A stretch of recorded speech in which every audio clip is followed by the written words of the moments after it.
Well, we're over at John's today for another day of work, and John's working on his Nobler. Wings come out pretty nice, about 8 ounces as you see it here. Um, this way of doing our wings is the way we're going to do our big stunt ships from now on out. That way there's no more starved horse look in the leading edge. That is the way to go. Hot ticket for sure. So anyway, we're going to get to work and just let it roll. If you have any questions, you can ask in the chat box. The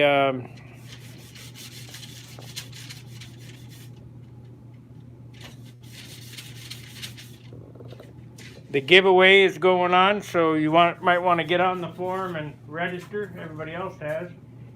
Yeah. I put mine in there. When I draw the names, I'll do it live with a random number generator, so everybody knows it's on the up and up. There is no cost to enter. It costs you nothing. It's just a giveaway that I do at Christmas time.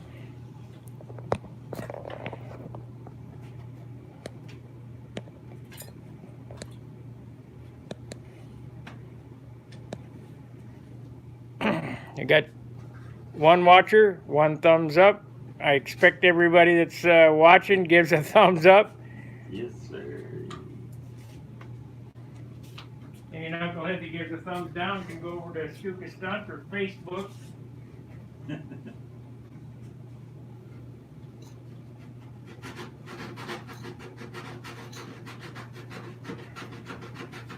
I'm sanding out the inside of my tucker.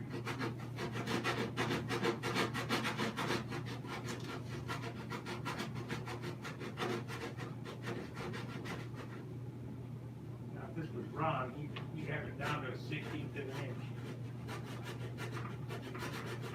But we're not going to go that crazy.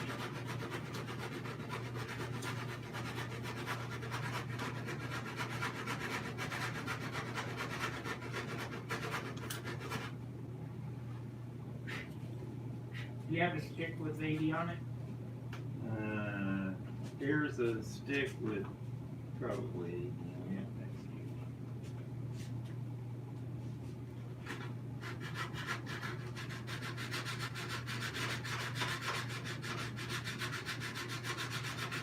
Does this do anything? I don't know.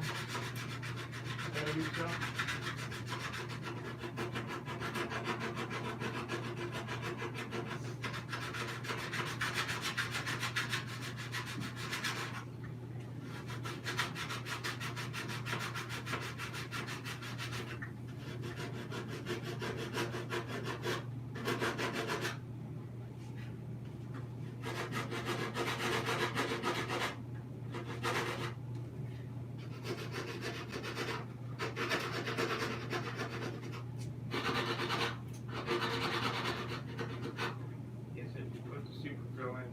We're doing the crazy shit here.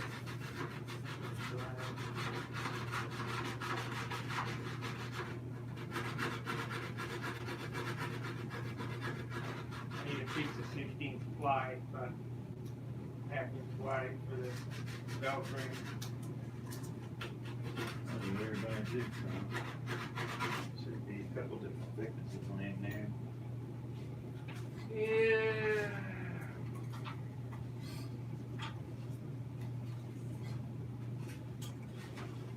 I'm gonna glue these doublers on here today. Make sure you glue a left and a right. Don't ask me how I know. Oh, here's a piece that's already cut, looks like. Okay, Look at that. You had a piece on there. That's absolutely perfect. It fits perfect. Cool. And I gotta sand it just a smidge to get it on there. This is that heavier veil. I think I'm gonna just go ahead and use it.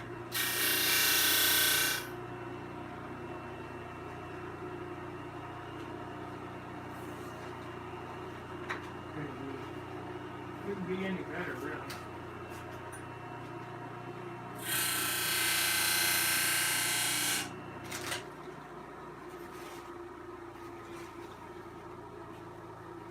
$70 ounces. Yeah.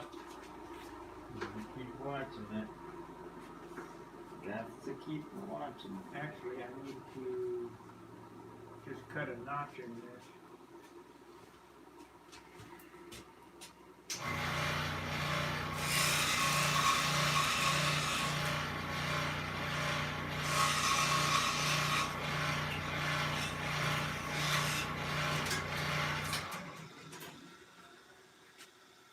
I don't know if this needs to be an 1/8 inch more. 1/8 inch more, and then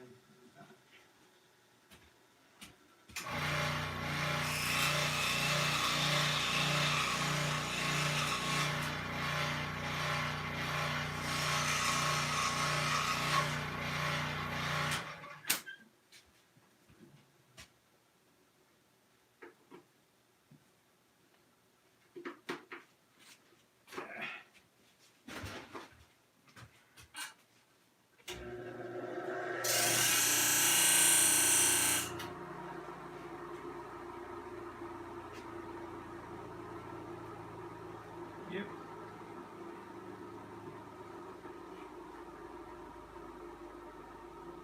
Probably don't need to be that wide either. Cut it down a little bit.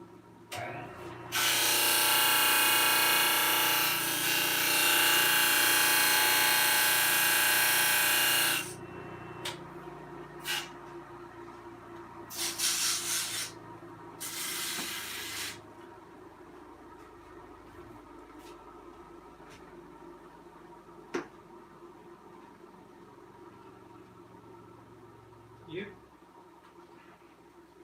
Well, let's see what we got going on here. We got 2 thumbs up, 4 watchers. We don't have any comments. John's putting on his carbon veil. This is the Randy Smith method of doublers. If it'll work on big 60 size airplanes, why wouldn't it work on classic airplanes? No plywood Right. on it? I don't see why not. That's how I did my Tucker. It's going to get fiberglass on the outside, so I mean that's just to keep people from sticking their fingerprints in it. Everyone I've ever done it, since 1/2 ounce cloth, I discovered it. I've been doing it that way. Oh yeah. Sometimes it can be sort of hard to find, but outside of that, You got any, or do I need to I order got a some? little bit of it. I can't say that I got a lot, but I got a little bit of it. So you can use 3/4 ounce. That's not. Some people argue that 3/4 ounce weighs the same as 1/2 ounce, and 3/4 ounce has more threads. Are you mixing up Square 5-minute? No, it's gonna mix up either 30-minute or finish resin. I need a little cup then mix up. Keep them laid on their side, or you'll spend forever to.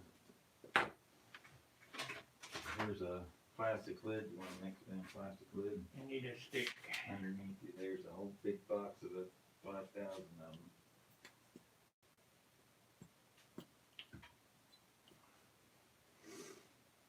I think I use finishing resin on this since it all starts to get sanded and all that.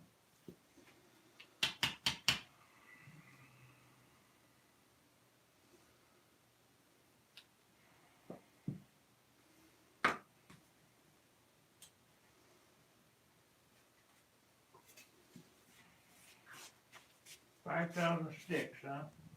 Yeah, there's a blue box Oh, okay. Noodles. Where'd you get that from?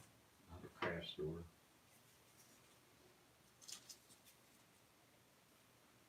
The crap store, huh? Craft store.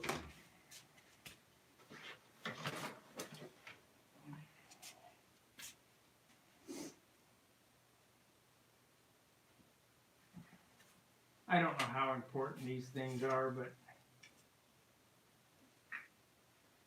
I just always done it this way and have yet to have a wing fold nor a belt crank pull out like some guys I've seen at the Nationals. Not me. Not to me. These are top 20 flyers that I've seen belt cranks pull out. I don't doubt that. Let's see how much this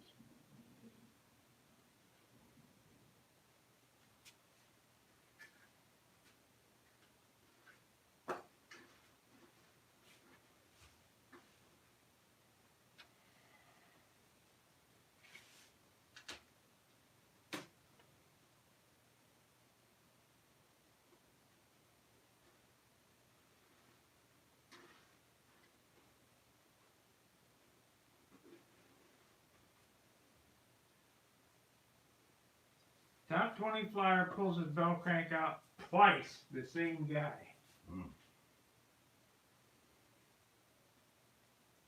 You can only build them so light. No, he don't build light either. Well, then he's not building the weight in the right places. That's right. Now his airplanes are finished very well. I mean, the best thing, don't skimp on the landing gear area and don't skimp on the motor mount area. Now, those are only two places.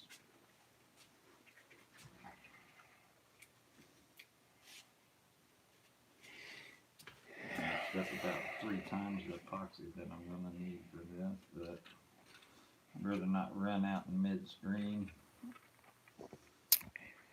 Hey, you guys that haven't given it a thumbs up, give it a thumbs up. Hit the like button. Unless you're watching, 5 people watching now. We've had good turnouts for these shows. Yeah. They like to see us mess up because we can mess up with the best of them, man, like that. And most of it's brain farts, you know. You want to go fast because you don't want to, take forever to do stuff, and then that's where you sort of mess up most of the time. That's where I mess up. Sometimes you just gotta take a step back and take a deep breath. 7 watchers, 3 thumbs up. How about another couple thumbs up? Hit that like button. Hit the share button. It's being shared to Twitter, but go ahead and, for you guys that like the government surveillance, go ahead and knock it on Facebook.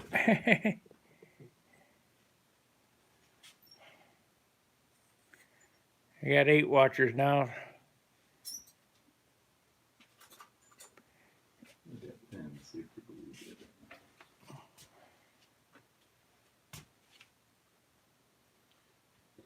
Those the Harbor Freight brushes? Yeah, but it doesn't matter where you get them from. I still glue them in and they still lose, irregardless. Still lose hairs.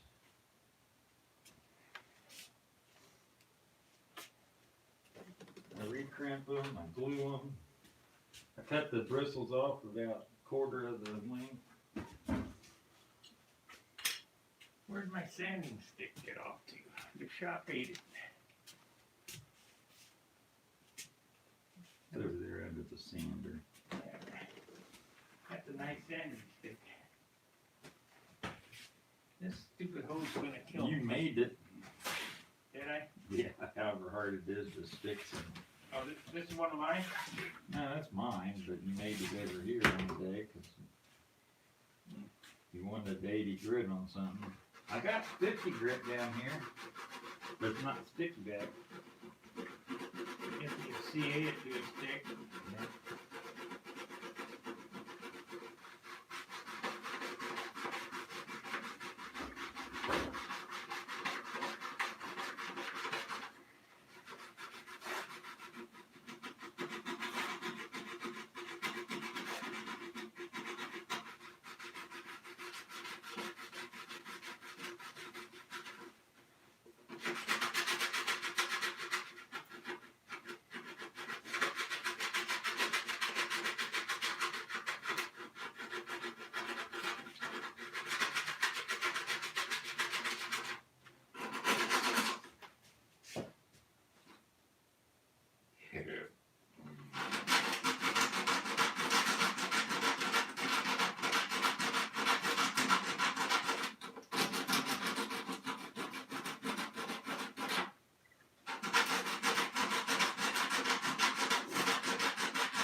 much do you think this helps? I don't know. Gotta help some.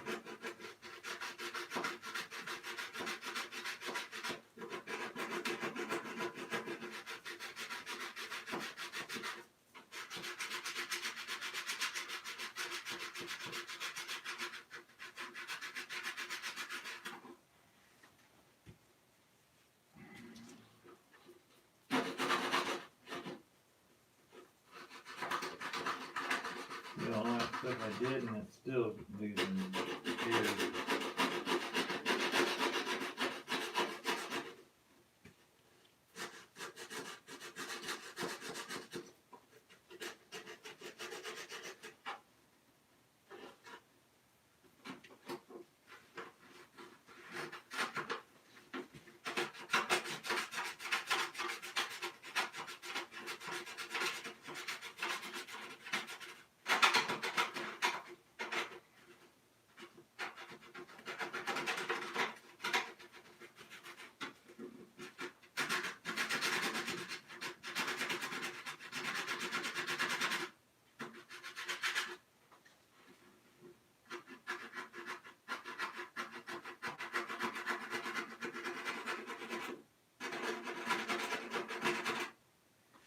Okay. Can't really get down to the bottom there. I guess I could use a Dremel. Maybe. There's a flexible shaft in that drawer over there under the. I really need a piece of sticky back 80 on my finger. I don't have any sticky back 80. Right here. Oh, that can.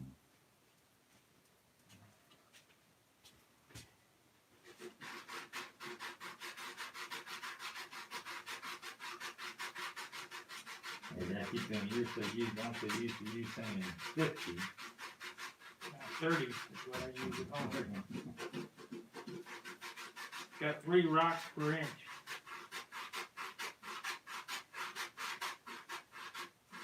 Explain what you're doing for the guys, John. Right now I'm just putting some epoxy on the wood. I'm going to sandwich a piece of carbon fiber veil between these balsa wood doublers on the front of the fuselage. Sort of SV type Randy Smith building technology. I'm using laminating resin or finishing resin on this just because I like its sandability after it's dry.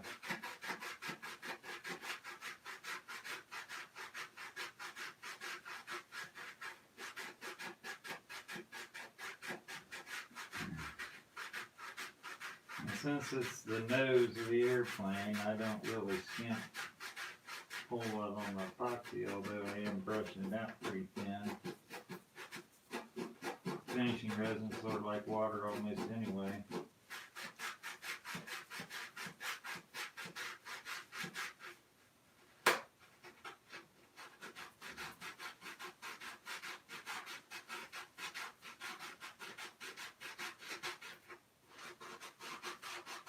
Do both surfaces on this because it's got the veil inside of it, and I want to make sure that the veil gets saturated because I'm not pre-soaking it or anything. It's not pre-peg, it's just regular dry veil, and this is sort of the heavier of the 5/10. 5/10 that you can get.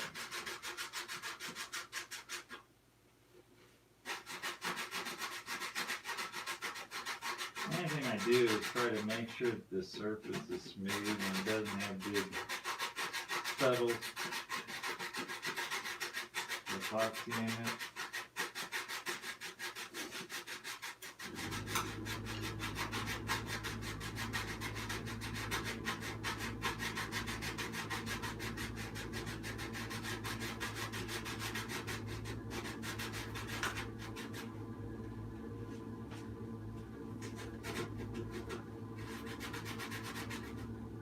Damn. You blew the sandpaper off.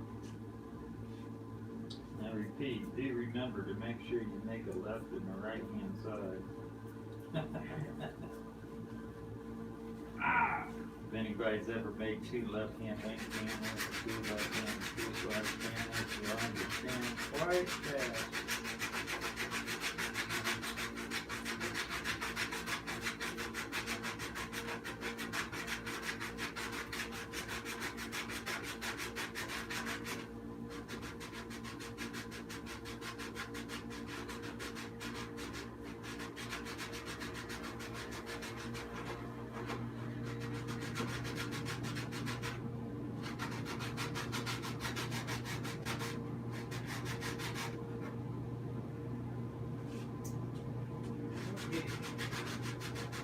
That didn't take long.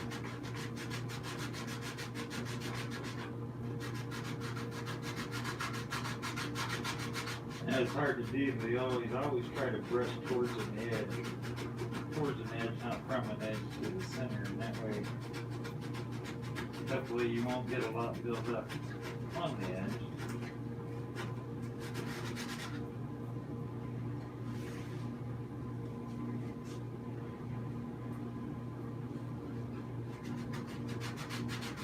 You get standard an ounce out of this yet? Be there a lot longer than that to get an ounce out of it.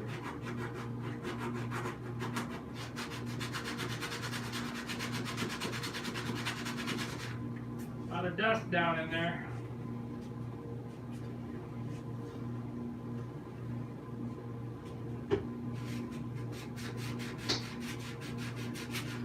Probably don't need these thick.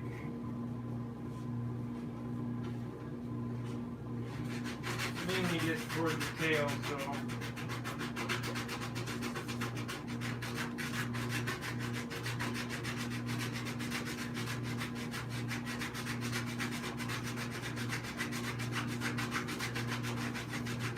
Right now, I'm just taking some rubbing alcohol and sort of wiping these edges. I don't have a whole lot of excess glue where I might have put a little bit too much on. Got no comments, no super chats. 8 watchers, 5 thumbs up.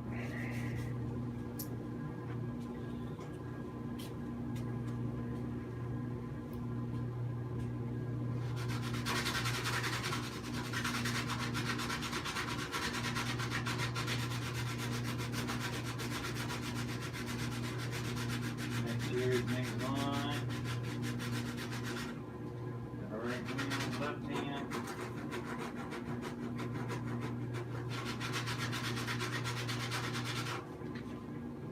You're not like the news media, 2 left, left and a left and a left. Left and left don't make her. I use parchment paper. Sort of like it better.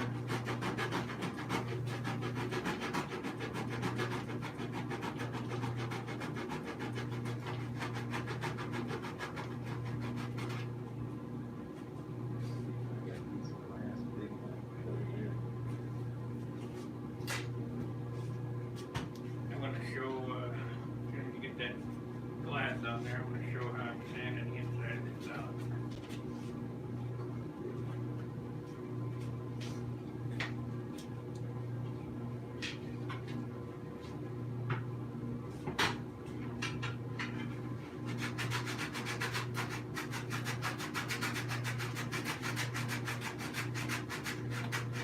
You know, I never used to do this until Rod told me about it.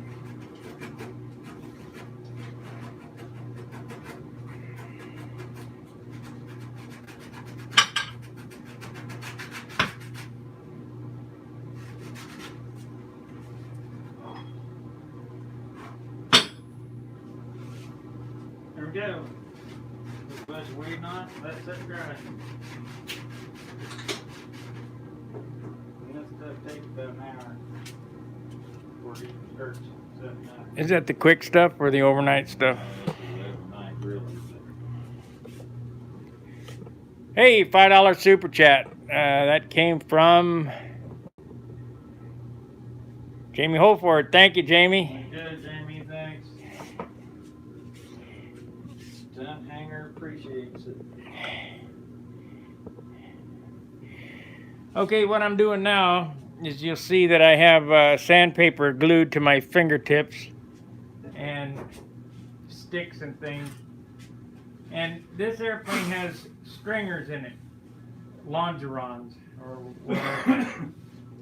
And the glued surface, I've sanded the outside to shape first. Well, then you have a lot of extra material that you're carrying around for nothing. It's just hanging out there. You don't need it. These longerons are only so you can get the shape, have something to glue to and to sand into. Now I probably could have got even more shape out of this, but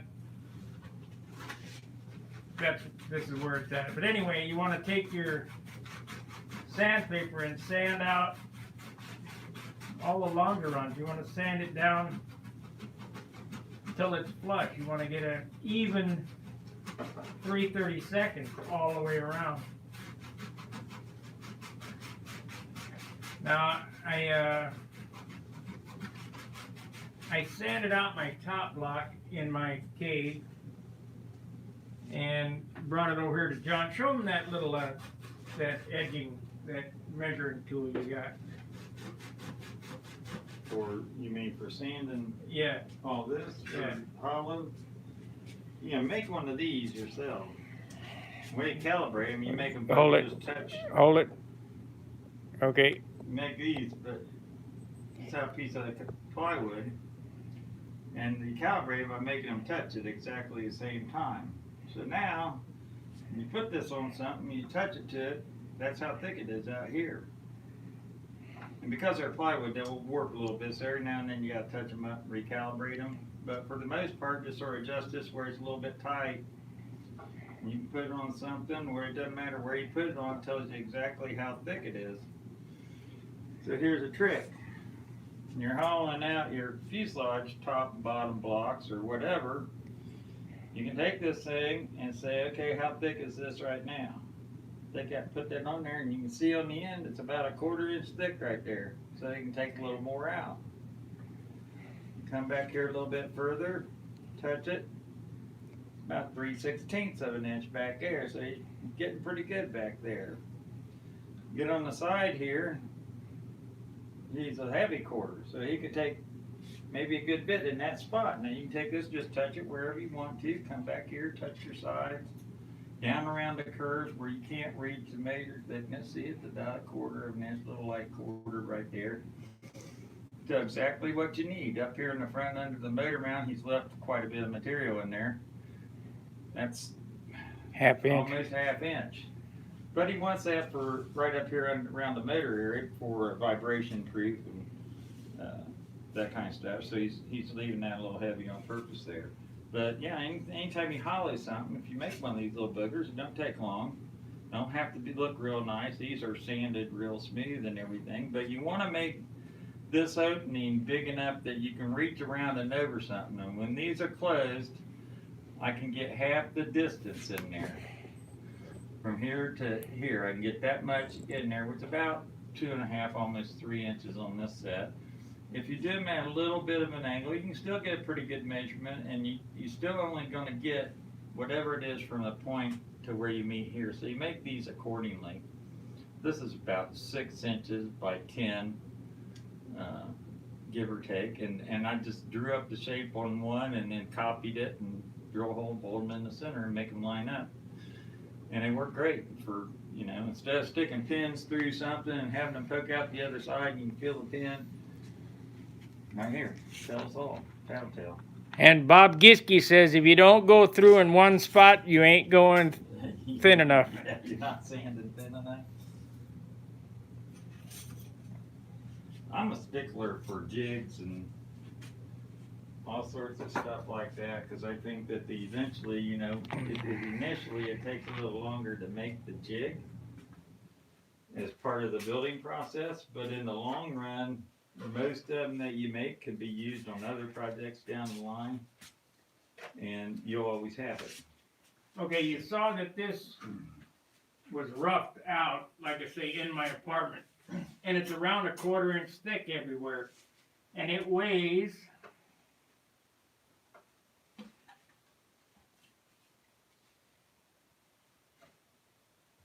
1 ounce. So that means if I take it down to 1/8, it'll be a 1/2 ounce. Yeah, right in it, pal. So we're going to take a 1/2 ounce off this airplane before I glue it on.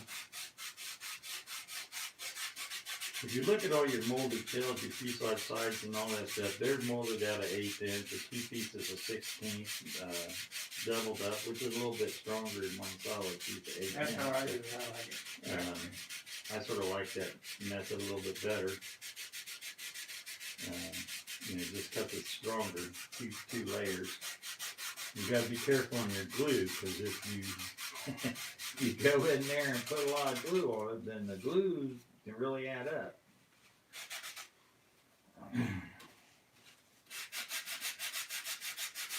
So we do a lot of things, like he's using the whole sanding roll right there to sand with, but we got all different kinds of brass tube sizes, steel tubes, sandpaper wrapped around them, Pool cues.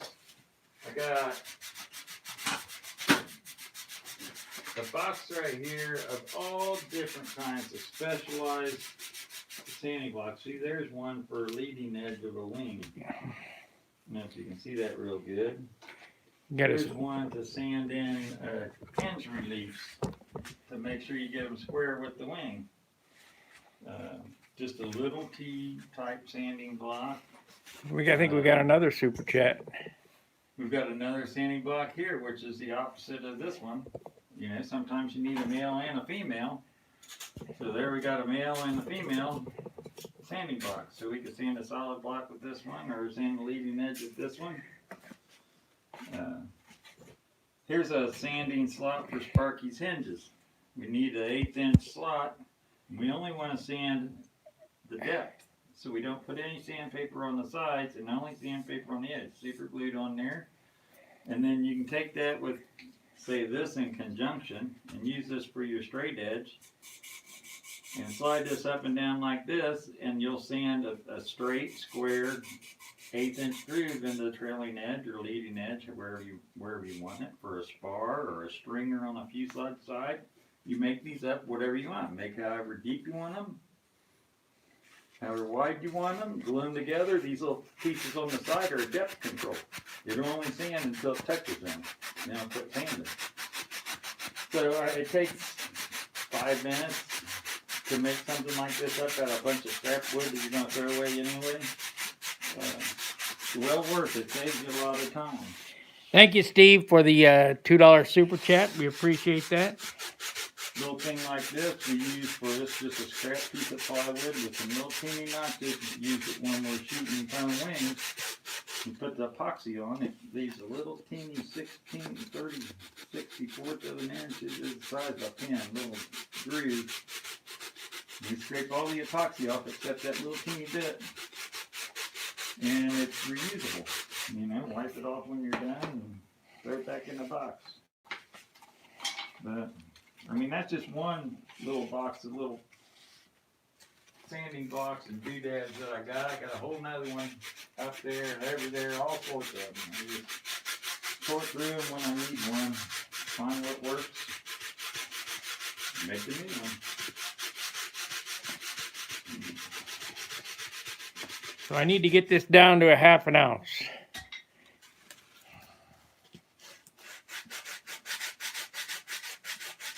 You start getting scared, you're getting too thin, break out your little gauge and Show them.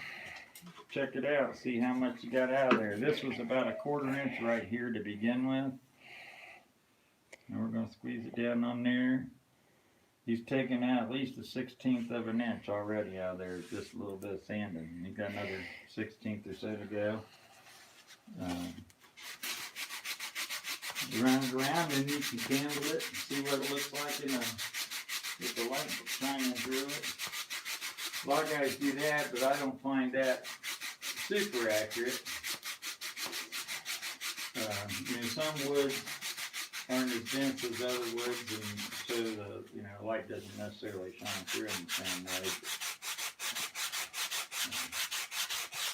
Doesn't matter. You always end up going back to the sanding block more than likely.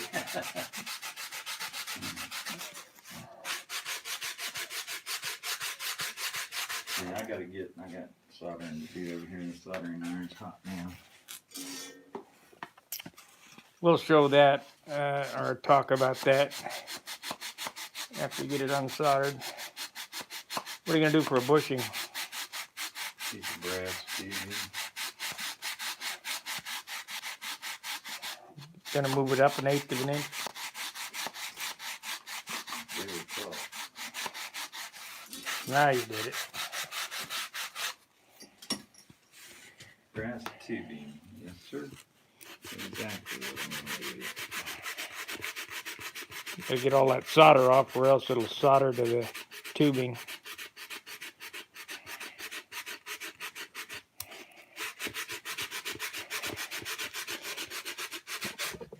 Well, let's see if it lost any weight. I should have had this thing on grams instead of ounces, because you have to really move the needle quite a bit when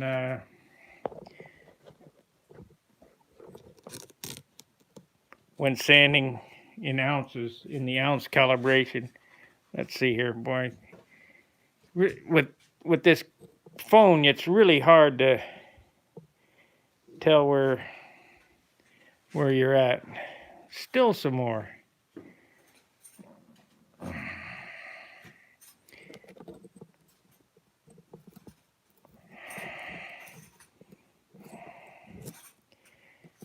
If that don't do it, I don't know what to tell you. Yeah, there we go. Okay, full sanding roll. Sanding the snot out of it. And you want this to look like it's a molded piece.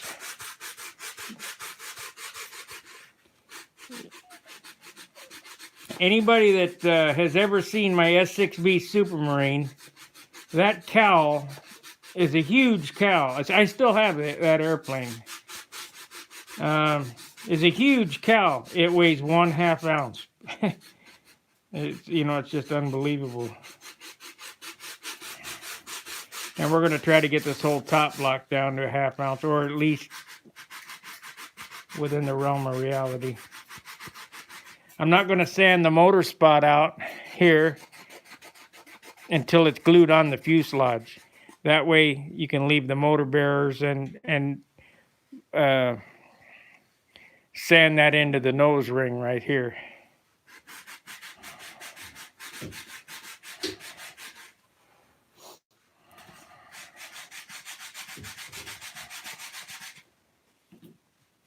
Okay, we started out at 1 ounce. I'm going to switch over to grams on the next go around. We are down to 9/10. Came off 7 grams. So let's see here.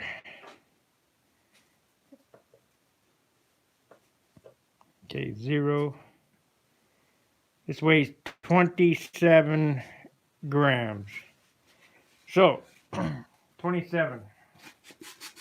Want to cut that in half, so it's got to get down to at least 13. You're gonna wrap the ends of this Huh? wire. You're gonna wrap the ends of this carbon push rod. I wasn't, but you can.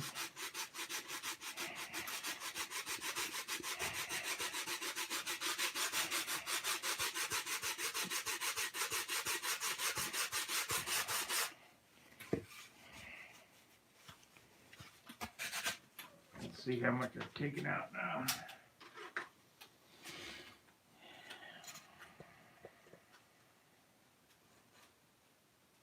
Yep, down to 1/8 of an inch. So I've taken 50% off that. I'm going to leave this at 1/8 of an inch for final shaping on the outside. Plus, in the nose of the airplane, you want a little more meat, because first off, that's where all the vibration is, and second off, That's where everybody's handling your airplane. All your helpers and admirers or whatever. Launcher. What? Your launcher. Yeah. Now back here, this is where it's going to be difficult. Inside here. Because of the odd shape that it is. I still have that glued to my finger.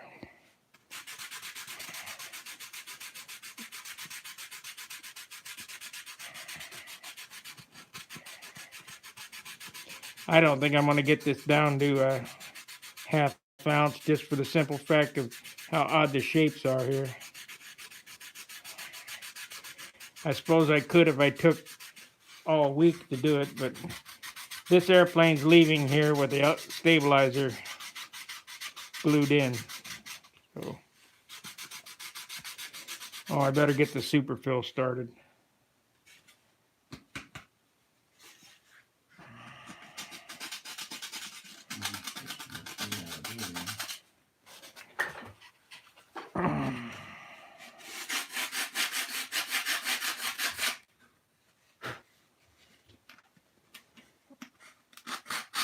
That's where Tommy Looper sits right there.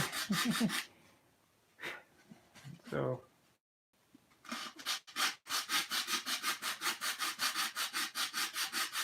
I bet he'll get a kick out of that when he sees that.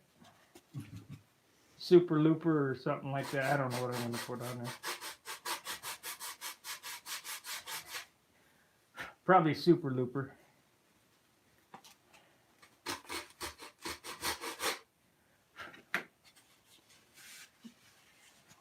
And for the guys who don't know why it's going to be called Super Looper, here we got this. What's this say? Cancel. Loving these vids. Message delivered by Stunt Hanger. I don't know what that is. Lombardi. Guys, I can't see the camera. Let's see here.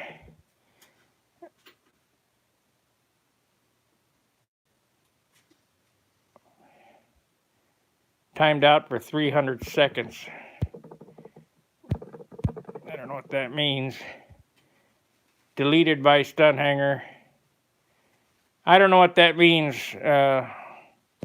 Lombardi or Leonard. Oh, Len Burrell. I don't know what that means, Len. You have to talk to me.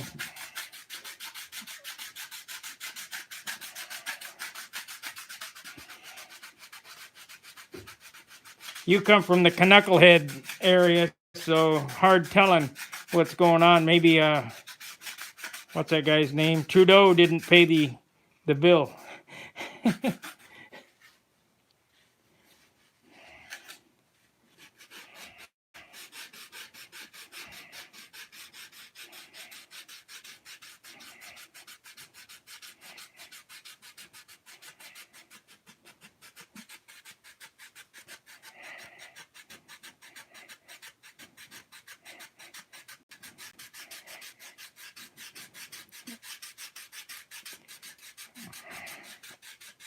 You know, even at an ounce, that's a good weight for a top block. This was a fine piece of 4-pound wood.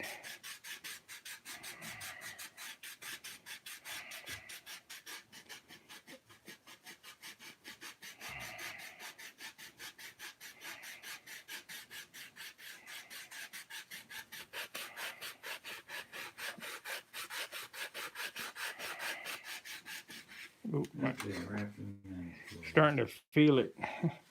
Got to be careful.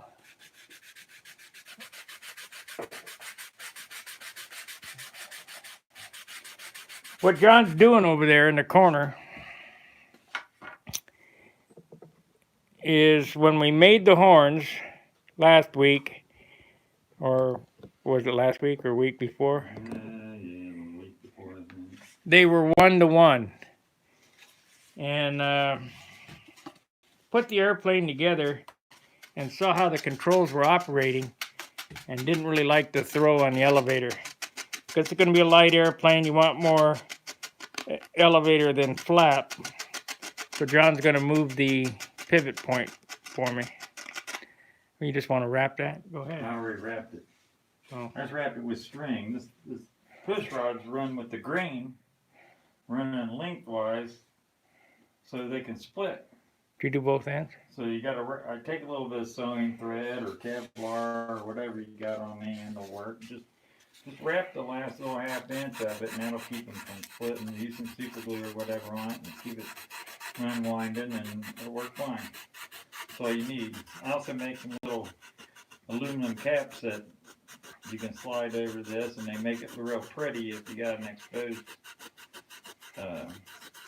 push rod end or something, or if you want to use them on your big stunt plane, it's a little more substantial. Since it's an aluminum tube, it actually slides over there, and then it's sort of molded to where it goes down, steps down a little bit to the wire diameter, and makes it look all nice and custom on there. It's all going to be hidden inside the fuselage, so it doesn't really matter.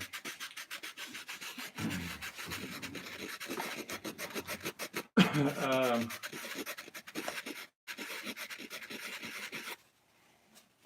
don't Move it know up. where you want to move it up. Close as you can keep it to that. Move it up as close as you can keep it to the original.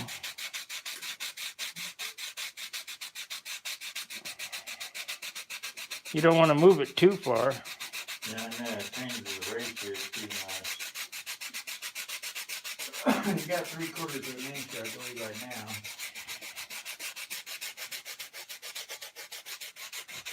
3/4 of an inch.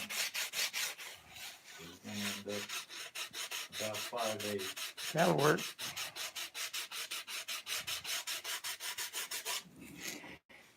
Okay.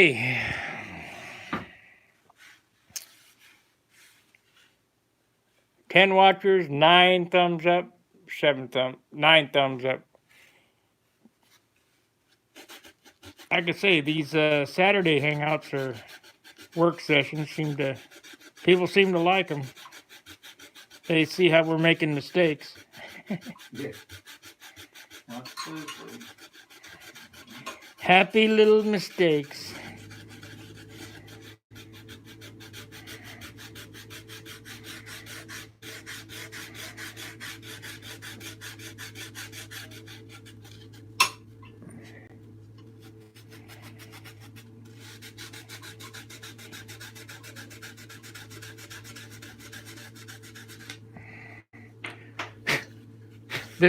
That was probably a good thing to do, don't you think?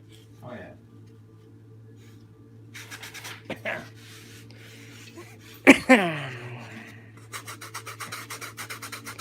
What was that, 8 inch? Yeah. ID 1/8 inch OD, 3/32 ID. So 1/8 inch tubing has a 3/32 inside diameter.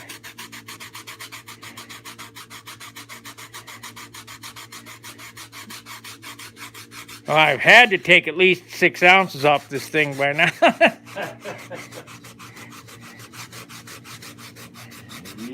it takes a while to do that. Standing by hand, okay. Not a fast. Oh.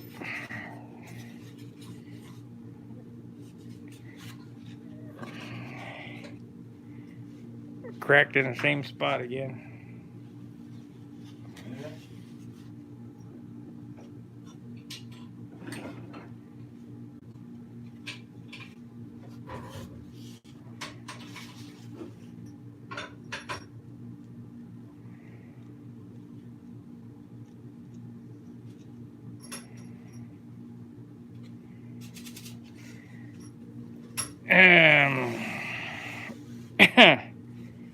Okay, this feels a little thick up here.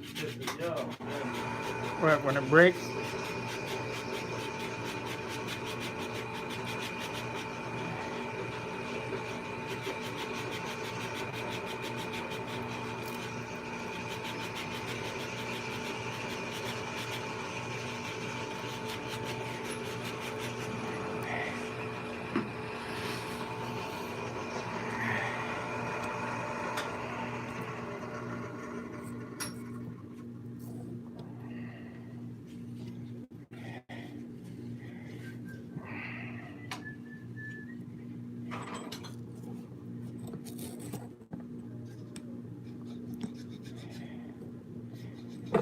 Tom Morris made fun of me for an hour-long sanding video.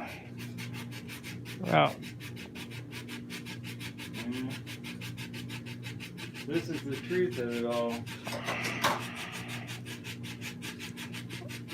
You're gonna sand, you're gonna build, you're gonna sand.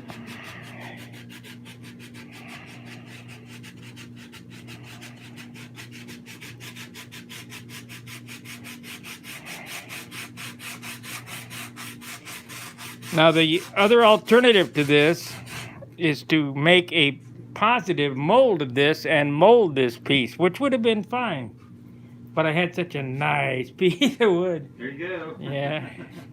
One mold with the bulkhead cut out of it.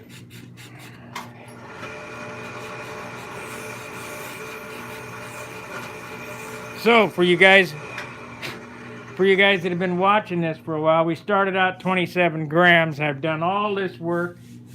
Let's see what it weighs now. 27 grams.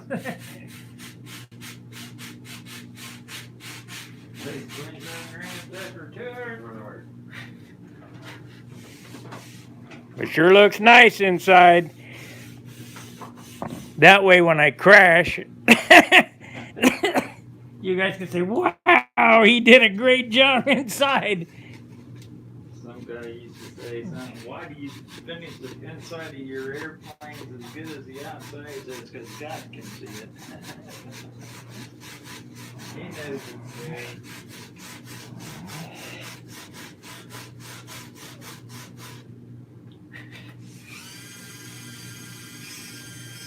Yeah, I don't even have to get the tool out. I can feel that it's thick in places.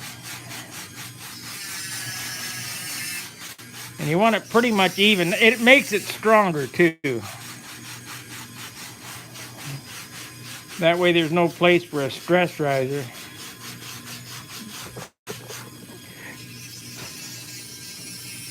Okay.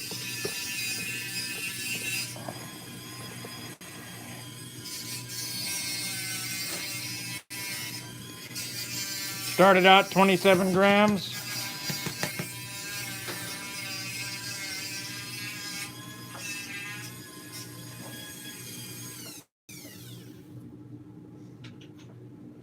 Darn.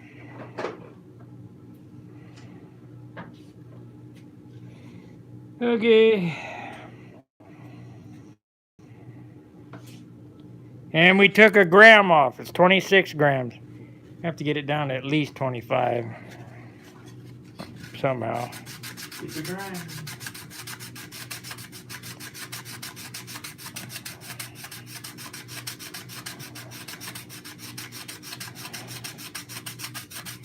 Yeah. Time to change the sandpaper on my finger.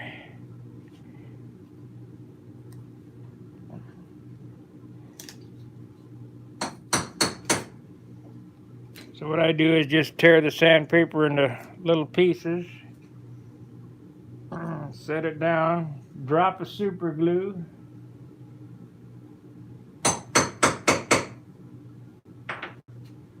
glue it. Yeah, burn a little bit, but that's okay. Good things come with a little pain.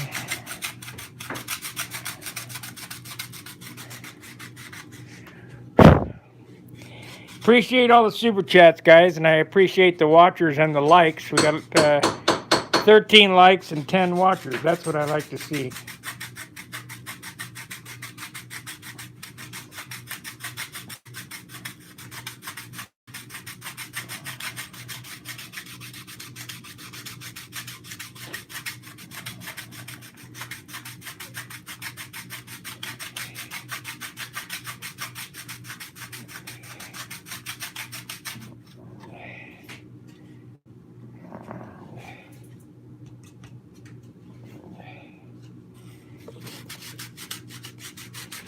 So what this does is I'm sanding this out.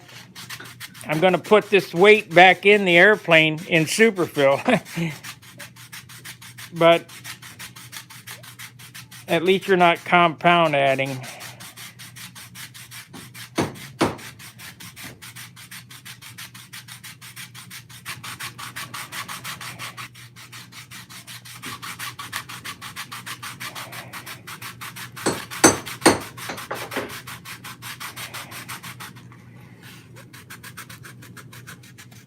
Now Bob Hunt, he hollows every little grain out of the thing. I mean, he'd spend a month on this.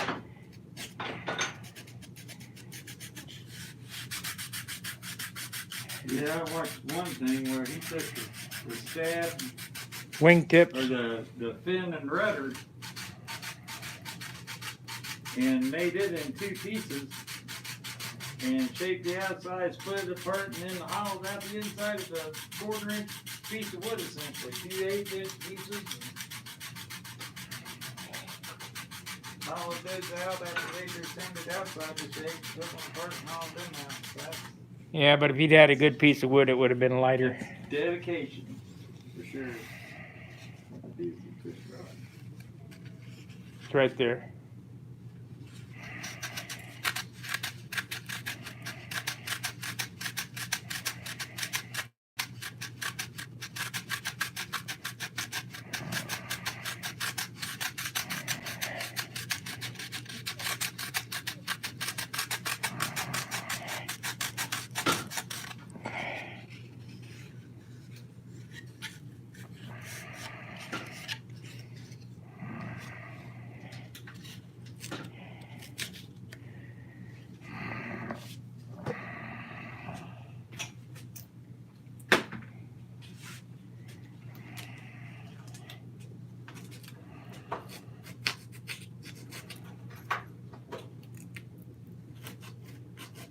We're not going to carry around any extra wood.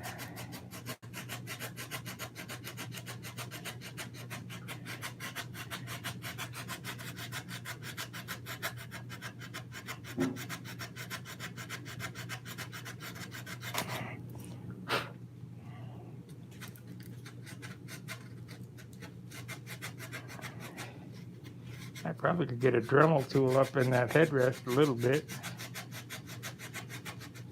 I don't know how much it'd save. I've got a flexible shaft, which is a small handle.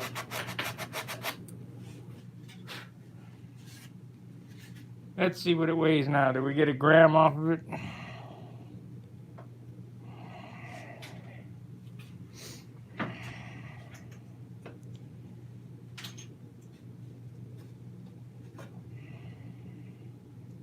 Yep, down to 25. Can we make 24?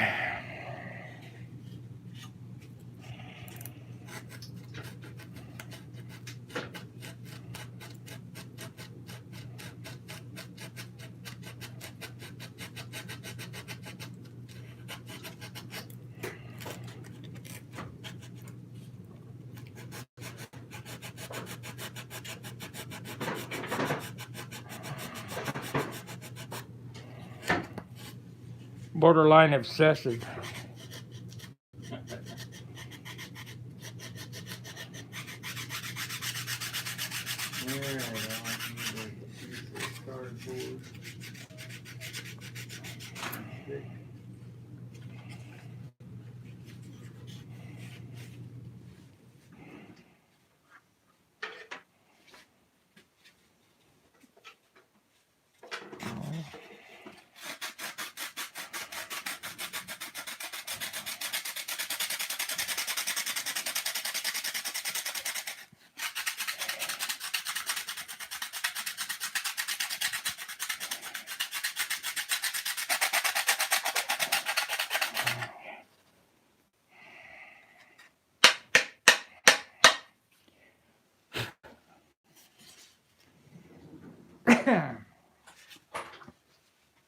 You got a ball for the end of it, you know, like a ball grinder or sand it. Oh, a ball. I got a ball cutter. Okay, well, let's have a ball cutter then. Let me get a little bit out of this.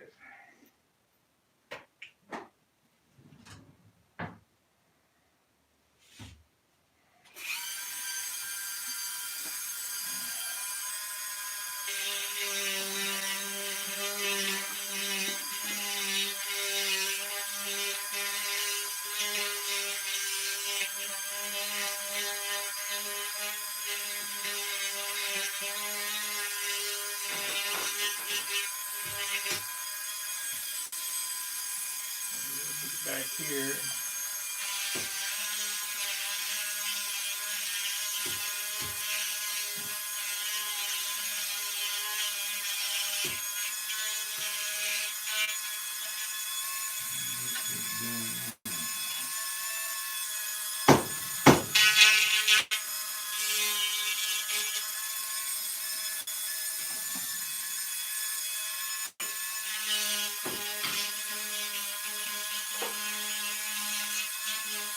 I don't know if you can see what I'm doing here, but what I'm doing is I'm taking a little cutter and getting in the corner.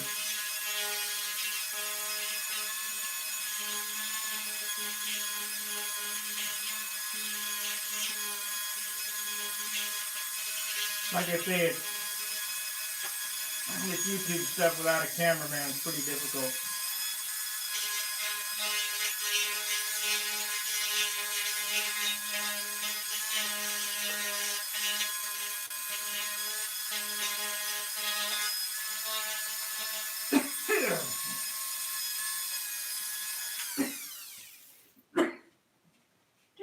Yeah, spread a little more dust around.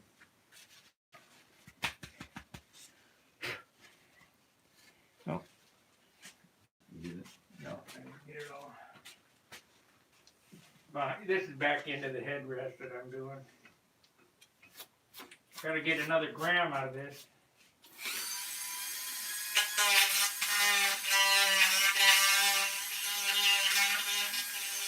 It's pretty elusive when you're fighting for them last little bits.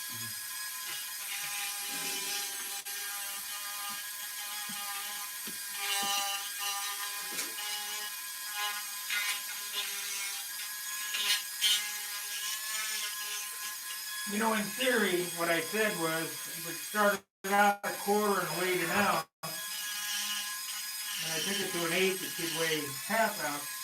I guess it's not how it works. It's pretty hard pressed.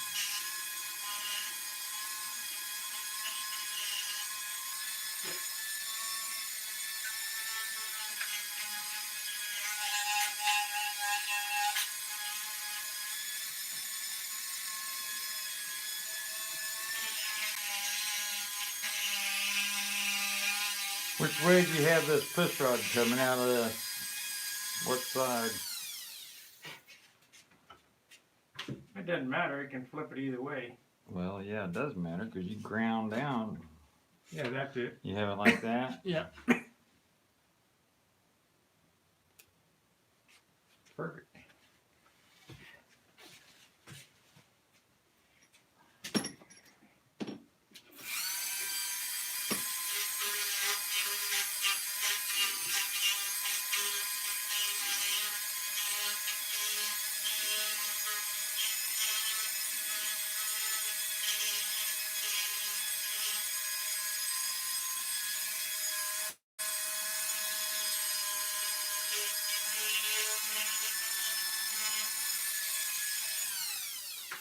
Okay, what I did was I went in there and I got all these little hidden areas in here with a ball on the Dremel in the corners. So let's see if that helped any. Probably not. But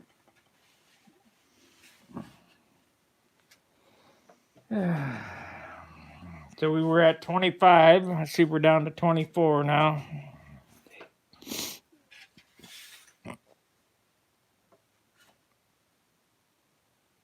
20, it's bouncing between 24 and 25. So when I sand this and clean it up a little bit, it'll be down to 24.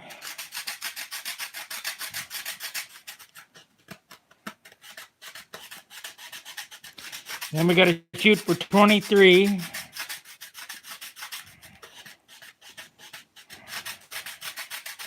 But you still have to have enough strength there to hold the airplane together. Well, you can sand it down to total 1/8 inch, but it'll take you a while. It's not something that's going to happen real quick.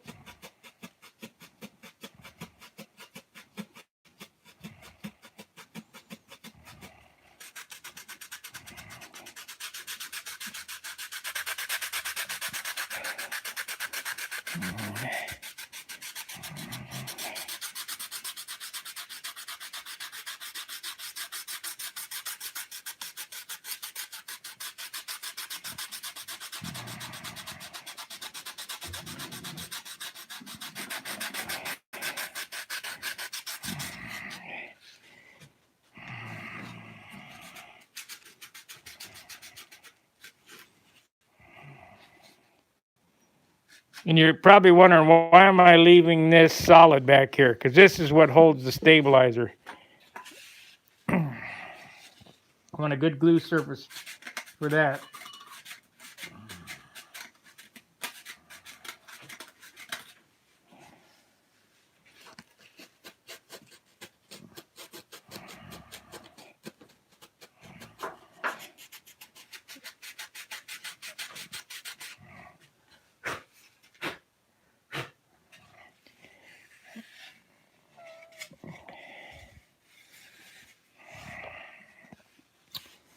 This is what's known as canoe building. It is. Yeah, sort of. Remember the old, who the hell were they? Scientific kits, the log builds? Yeah. Oh, hollow log. Yep. I think I built about every one of them. The only one I didn't get wasn't the hollow log one. It was the auto or something like that.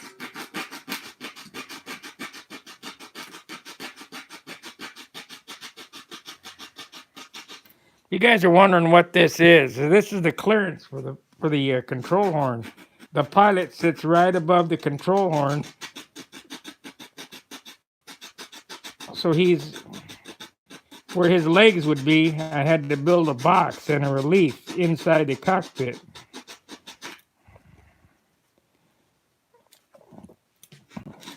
Or you could just leave the control horn open. I don't suggest that though.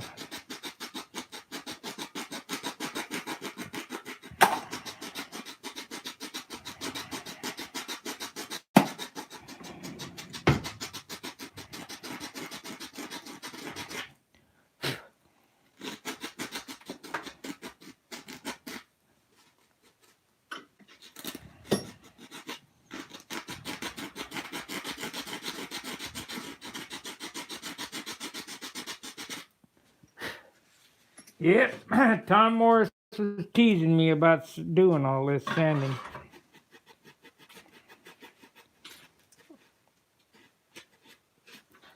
I guess you got to be fanatical.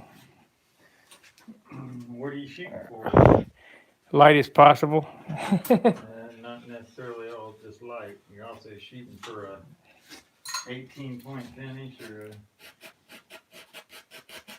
20-point finish. I'll never do a 20. Get a 20.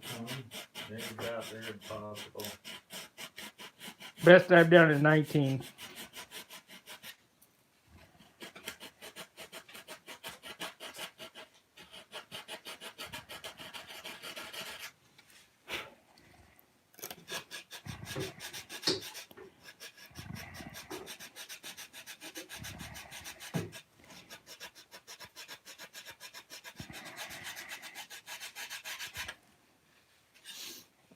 It takes some paint for a 19-point finish.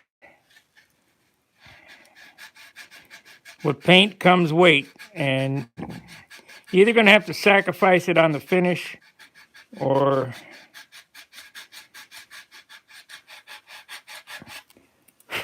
Let me tell you, it's almost impossible to find the wood that it really takes to be able to build a 20-point finish airplane that's a competitive larger airplane, 60-inch wingspan. only guy I know who can do is Billy. But I think he has a endless supply of unobtainium. Okay, I think I've given up on this. Let's see what we got it down to. 8/10, 24 grams. When it reached your saturation point, yeah. How far do you want to go? See, I'm down to 3/16. I could go, there's an eighth, but you know, if you go too far, how'd it turn out?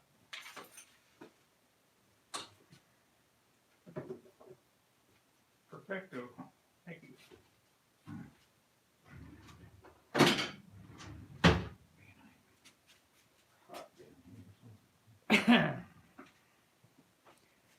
Okay, so there's the push rod.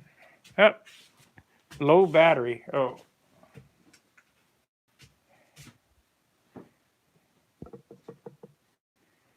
We're running power now. I thought I had it plugged in. I guess this YouTube streaming really takes the juice out of the thing.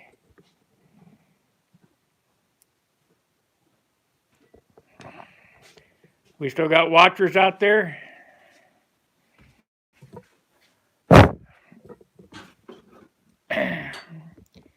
If you can hear me, give me something in the chat box.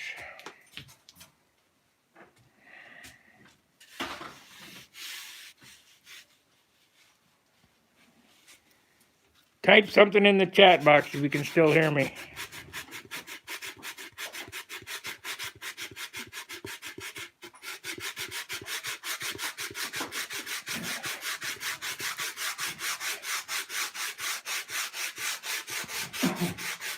Yep.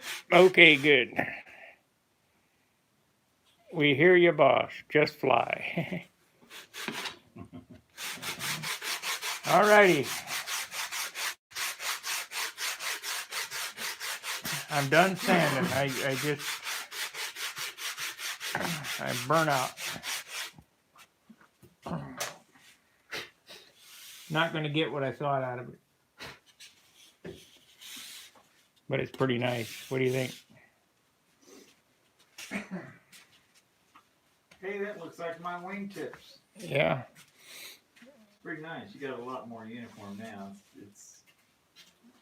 I mean, to get that last little bit, you need to sit in front of the TV set and do one of these numbers.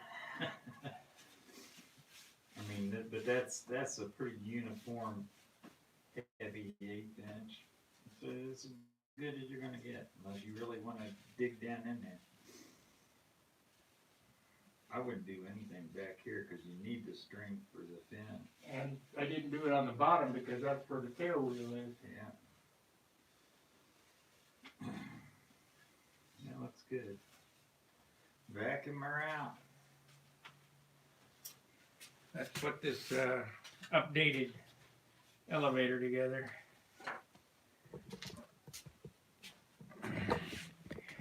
Okay, let me explain what happened here. Put this together last night or whatever, and It didn't have an adjustable horn. yeah, there's no adjustment for the horn. So brought it over here. John's moved this pivot. We took it apart, and John moved that pivot point for me, so I have more control on the elevators. More throw, I should say. So let's see if it's paid off. You gotta hook that up to the Yeah. platform first, I think. Let's. I'm gonna turn the vacuum guys on for a second to vacuum this out. So you might want to mute the sound for a second.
Got it all over me.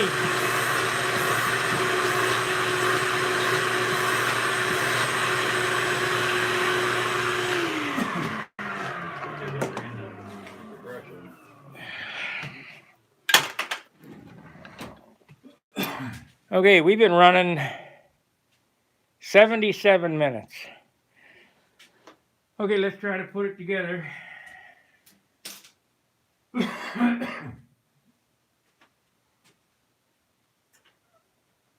Where's the ball driver and the wrench?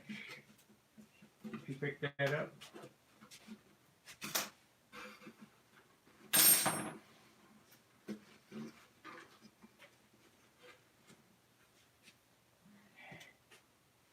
Ball driver. Okay.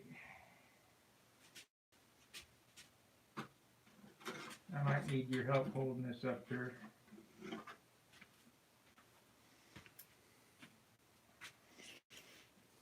Yeah, I think you've been painting.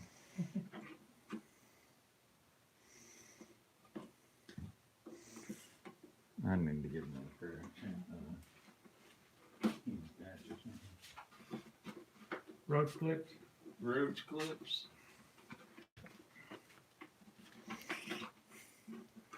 Okay.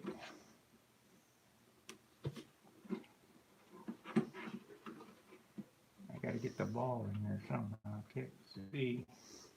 You're gonna back up some. I gotta move these hemostats.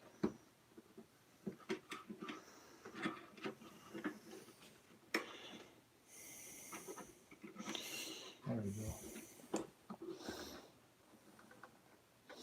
They're still in the way. But you threw the ball joint. You threw the ball joint.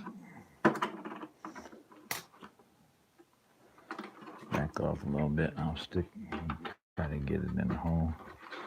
Yep.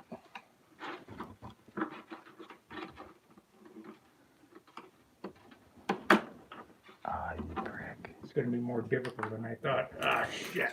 That's not a big deal. Let me get it. Okay.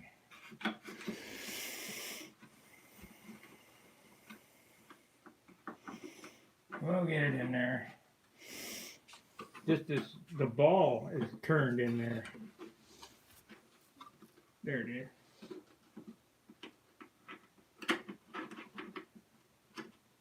Okay. Now you move the horn to line it up. Come on.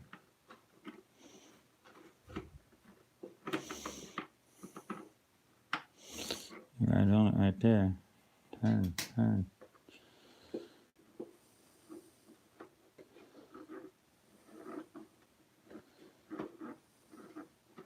Yay! Now, the nut on there.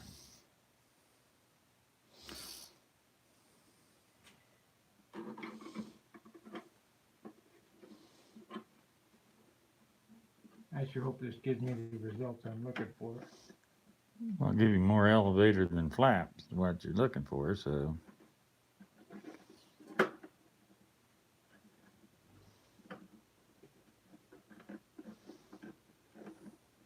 can't get the damn nut started.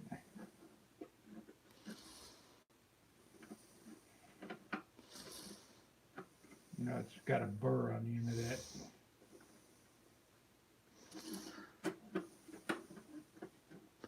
Not around flat enough. You need your hemostats more to the left. There you go. More to the left. Keep going. Oh, there you go. Get closer. Top to the left. Maybe I need the straight ones. Put it on the other way. Put it on the way your hemostats come in from this way, like that.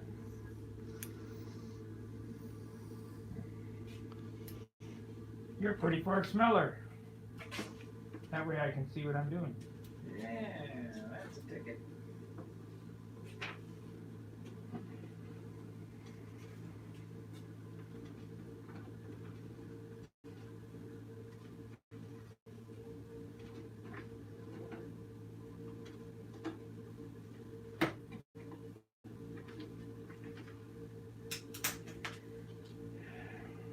Duralast.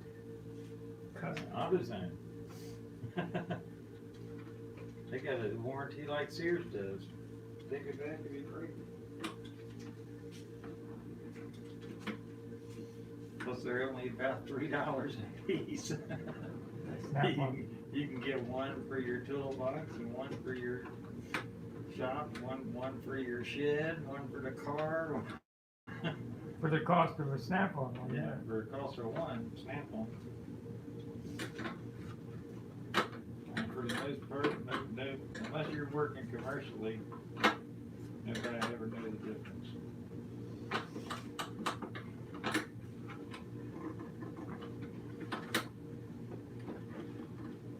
They had that, I got a kid at work, he went on the Snap-on truck with me, I said, you don't need to come on here. He said, well, why do you come on here? For tools, all my shit's Snap-on. Well, why can't I have Snap-on? I said, you can have Snap-on, but you don't need it. Yeah.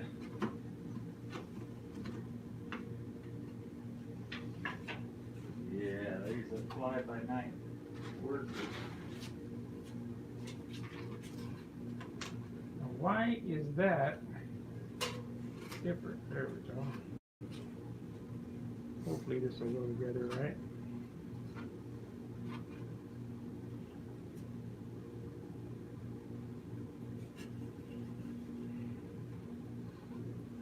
Might have to put a little cheek towel over here for that push rod to clear.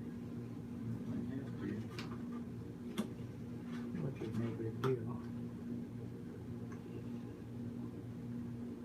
Okay, this is this side.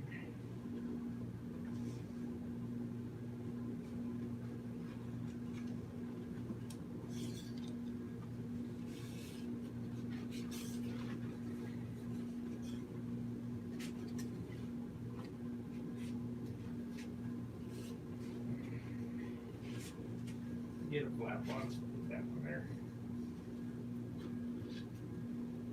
That's the outboard.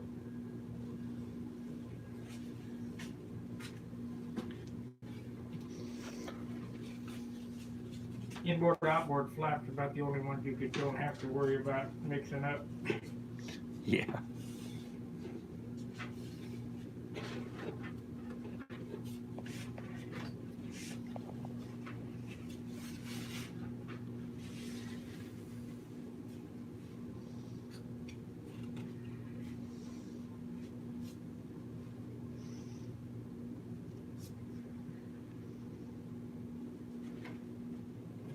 Okay, there's some pins over there. Pin this on here.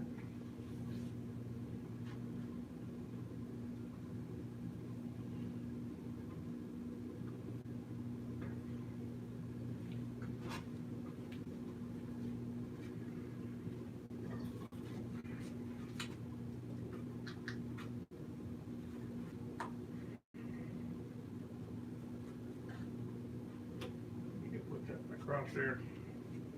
Okay, where's the control? Move that in. Uh-oh, what happened? Well, nothing got turned. What you got? Do we have as much down as up? You got more down than you do up. Oh, what happened here?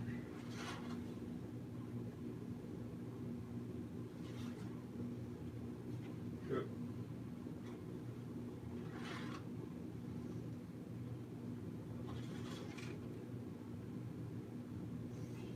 This is where you tell you something needs to be shortened.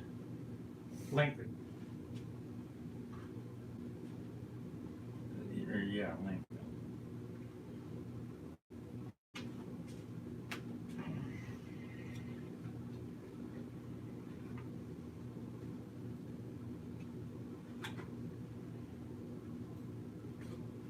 Essentially moving that horn up closer will change that a little bit, but it shouldn't change it that drastic.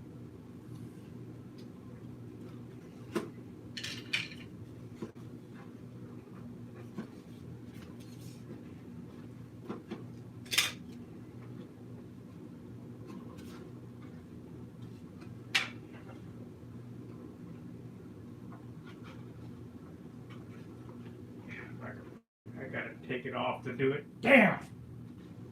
What are you trying to do? Unscrew the push rod.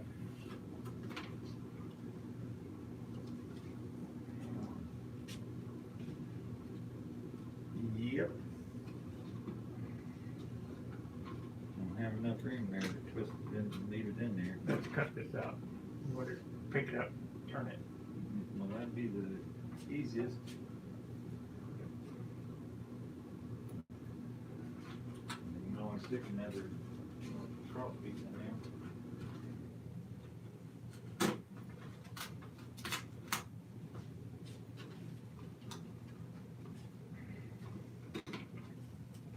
Probably can move it there.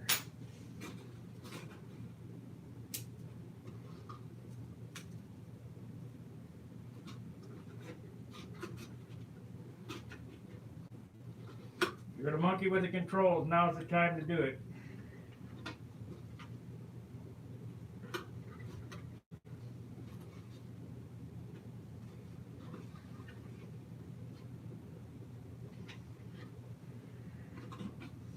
It's a good thing I didn't gigly weld that on there. Normally sometimes I do.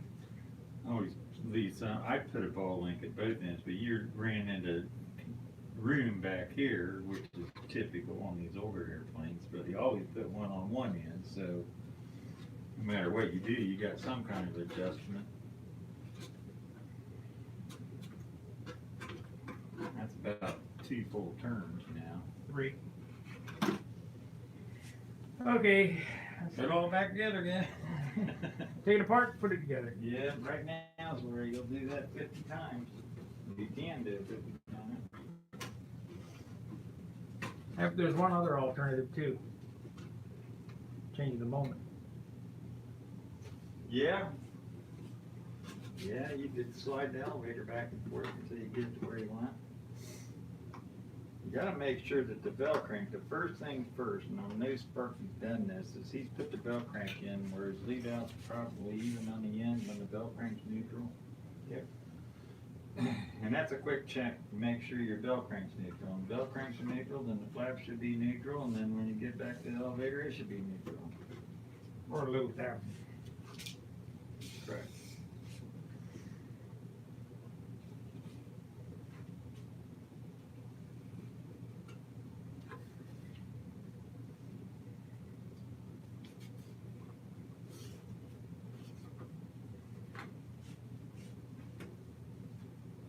Okay.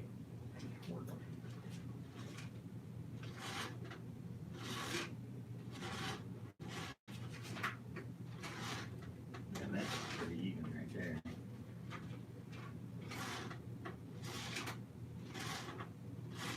See, that's pretty even now.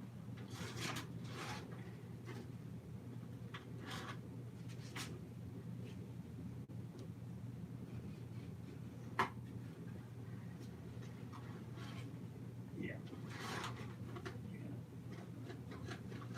Gotta be able to get this last little bit. There you go. Now, once that's solid in there, you'll get that last little bit out of it.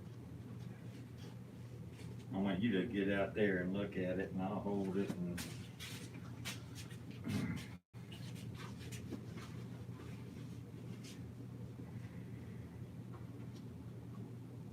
Okay, they're a little down, just like it's supposed to.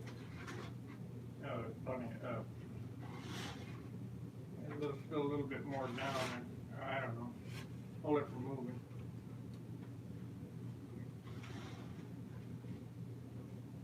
Right there is about equal, so it still has a little more down than up, but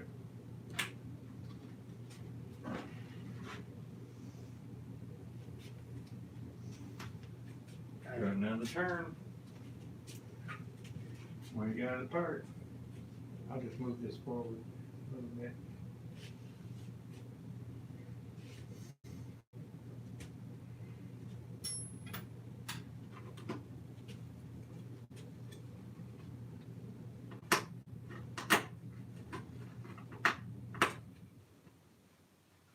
Got the backs off. Take a 32nd of an inch off there.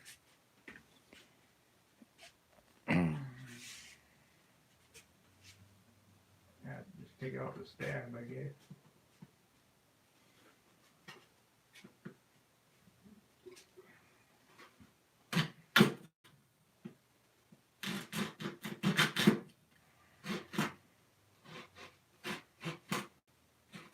Oh no, he changed the moment by 64th of an inch.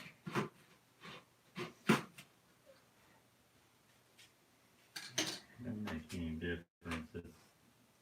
I don't know. There's not two of them that were exactly alike ever built. Try it now.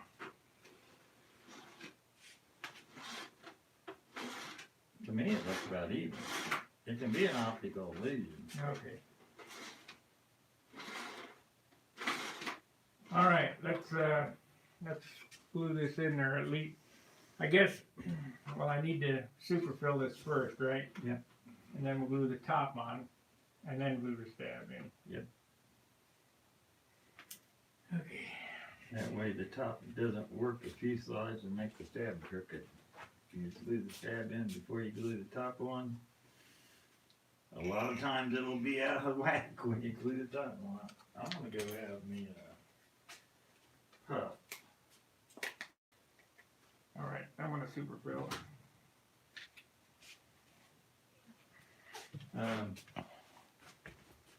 Here you go. I've been using this to mix stuff on and just rip you off a page or whatever. You're Use it gonna right do it on on there. Oh, that's fine. However you want to do it. With two different sticks. Yeah, preferably. Don't stick from one end to the other. Okay, what we're gonna do now, we're getting close. We're getting close to putting this airplane together. It'll be together within the next half an hour, 45 minutes. You want to have 3 sticks for superfill.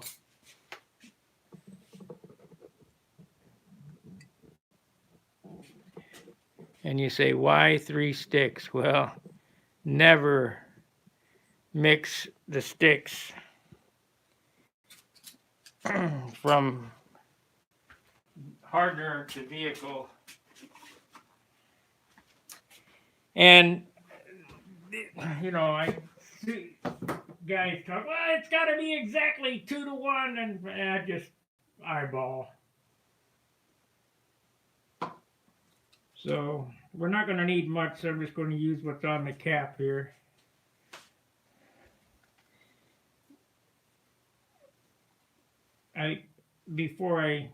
Last night I turned this upside down so that I guess it's acetone or MEK or whatever's in this stuff to harden it went to the top, because it usually, after sitting for a month or 2, it settles to the bottom. So I guess I can use that paper because that thing's kind of contaminated. We don't want too much contamination.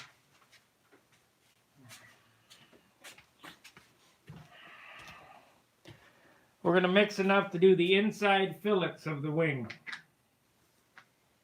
It's another important thing that I say for building an airplane that has some longevity. Okay, so we got that much. We have that much hardener. We're going to try to eyeball at least 50%. It's supposed to be 2 to 1 of the blue. So I'd say that this is a little over 50%.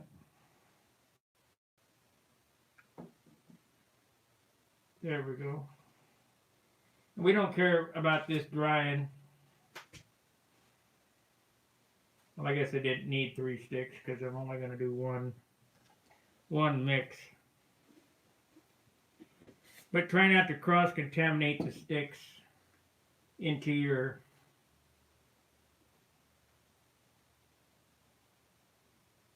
mess. Knead this up real good. Mix it real good.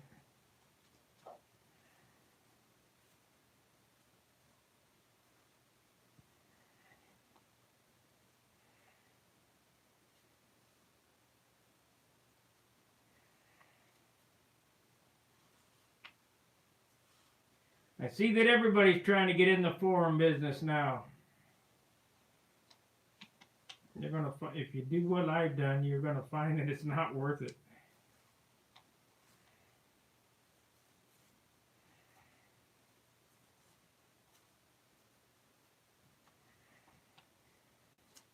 Because it's not really a business, it's just something you gotta do. We'll see how long it lasts.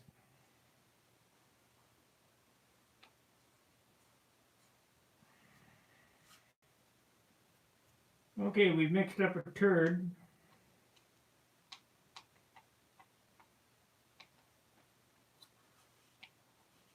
Let me check the chat, see if anybody's said anything. Greetings from Poland. Hey, greetings. We have another $5 super chat from Scott Baird. Thank you very much, Scott. Greetings from Poland. And I can't really read it. Experience to learn a lot. Hey, you're more than welcome. Okay, we have the superfill mixed, and I'm going to do the inside of the fuselage. So let's get it so where you can see what I'm doing. Oh, sorry about that, guys.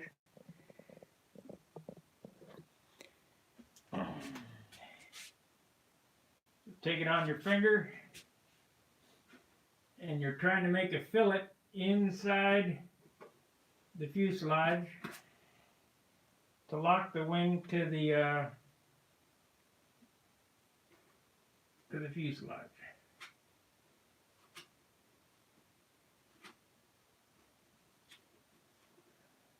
You'll notice that cross brace there. That's to keep your bell crank from pulling out. Of course, we have the the compression spars in there that make it impossible for the bell crank to pull out.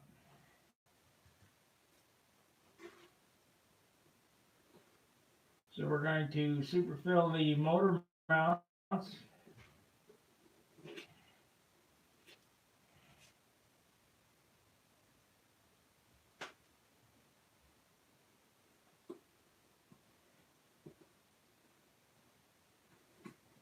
Now all that sanding that I did, this is replacing the weight of it.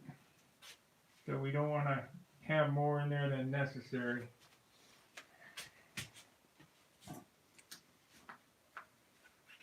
John's made it back from a puff. Yeah. Take the weights off the fuselage sides. I think I need a stick to push it down inside this longeron.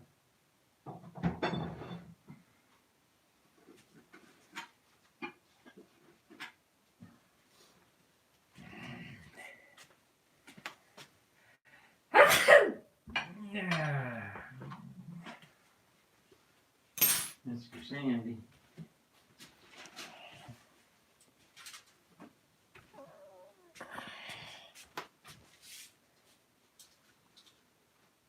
See, that's still not dry.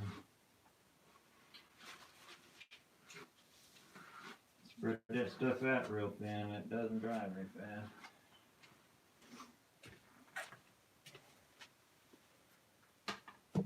I think I'm going to do the outs. Well, I can't because the fuselage is not hard.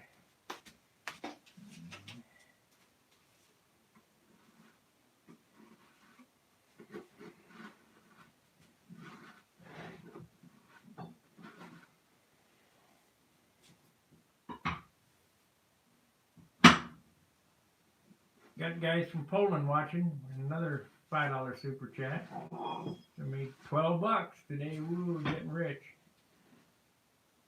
Nothing like clamping between two pieces of glass and putting weight on it to make sure things stay flat.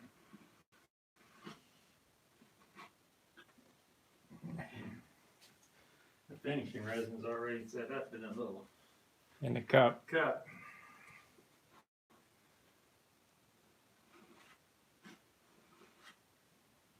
Come on, get it. Might be tomorrow I'll be parking. really do anything with that. At least 8 hours anyway. Slow set epoxy stuff. I like to use that because it gives it time to mingle into everything. Well, the nice thing about that stuff is you know you're going to sand into it, so it's hard enough that the transition's nice instead of gummy. Yeah, it powders off a lot easier than regular epoxy. It doesn't have that waxy sort of texture on the top of it. And paint will stick to it if it happens to be exposed to a painted surface, and it's easier anyway.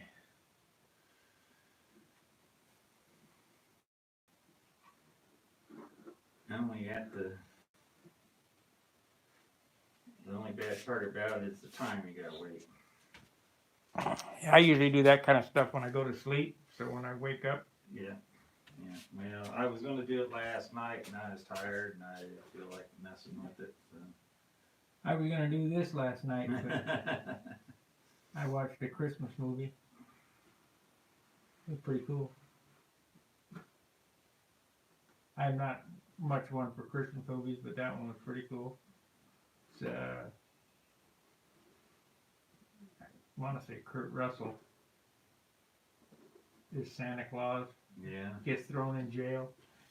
Is Goldie Hawn in it? Not allowed to lie. Maybe Goldie Hawn's in it. Goldie Hawn is at the very end. Yeah. She's Mrs. Claus. He married her in real life, so. Is he? Yeah, that's his wife. She must be lots older now. I don't know.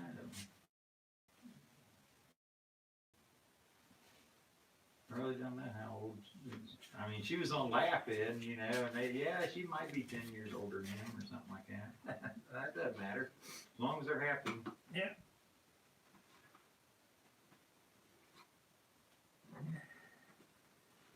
It's normally the opposite way around, where the guy's got the younger wife. Yeah. Here, you should have used these. Yeah.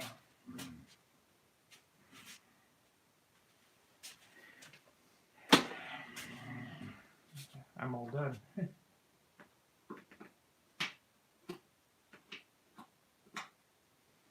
Get them little spatulas at the art store for $3 or $4 or $5 a piece, and they work great for doing that. I forgot all about them, which I do a lot of times myself, and end up using a popsicle stick, but they really do work great. You can buy them in all different kinds of tips on them. I got 3 or 4 of them. You buy them straight, curved. The little offset ones too big. You want a big radius, there's a big radius on those two, and that one's got about a 1/4 inch radius. Out in the car, I got ball bearings on a stick from Jim Lee. Yeah, that'll work too. Okay, you'll notice here I'm scraping off a whole lot of little pieces. All them little pieces add up to weight.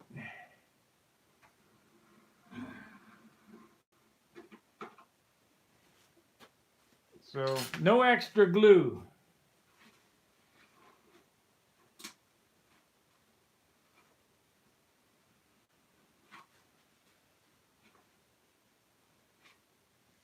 You can get in there with some alcohol on your finger and rub it down, do whatever you need to do, make it all nice and smooth.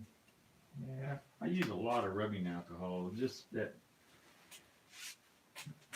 I don't know, 90%, 92%, and 91%. Empty percent. Up there on the top. And that empty percent is really light. A lot of times I'll take the big bottle and I'll just, big bottle's heavier to handle full than a half a bottle is, so.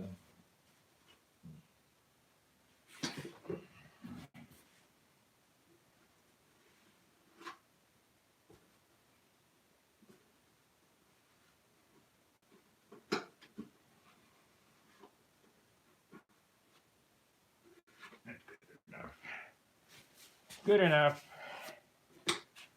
Not building a watch.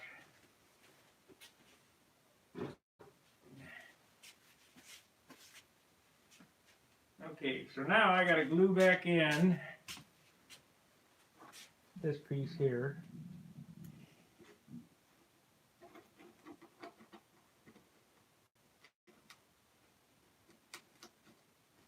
We had to cut that out to get the push rod out. Looks pretty hatcheted up. But it'll be fine.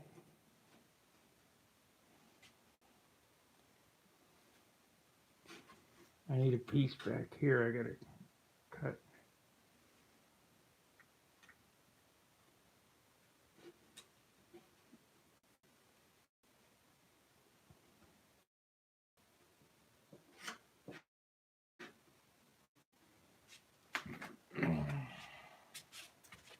In your box. Huh? In your box. In my box. I'm looking for scrap balsa. Oh. 1/8-inch piece of scrap. There's some 30-second. That'll work. Tonight? Here's a piece of 1/8 inch. 1/8 inch. I don't need a knife. You got one over there. That'll work too. Okay, so we have to make a cross member piece.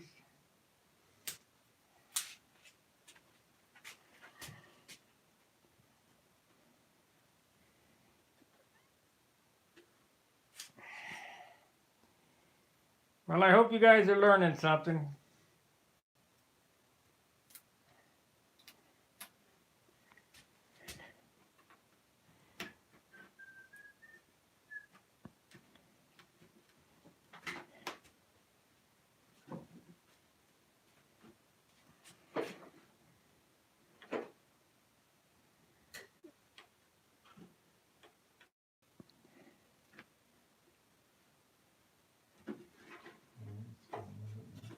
Maybe that 1/8 would be better. Let me have that piece of 1/8.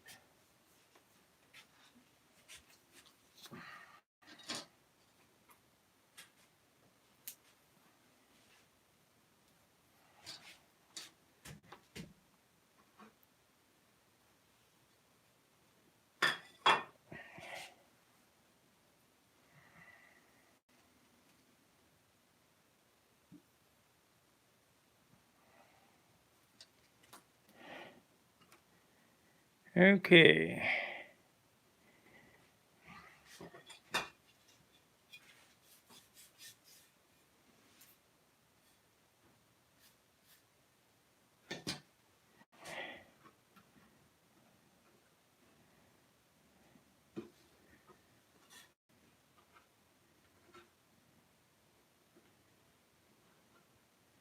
I still have to make the top formers in that. Can't glue it on without the formers.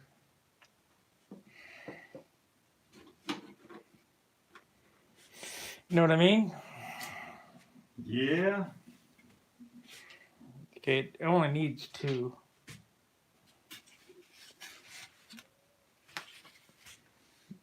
Ballpoint pen.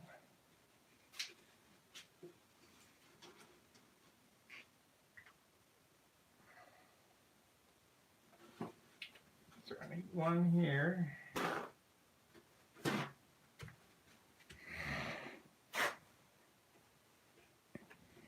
I need a scrap piece of 1/8 or 16th or something on there.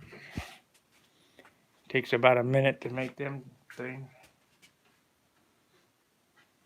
At least it'll be together and I can knock down the outside then. Yeah, I think 1/8 would be best. Let's see, is that big enough?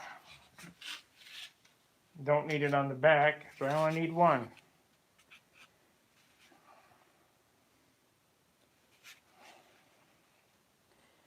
This'll work. Not quite. Yeah, I'll do it this way.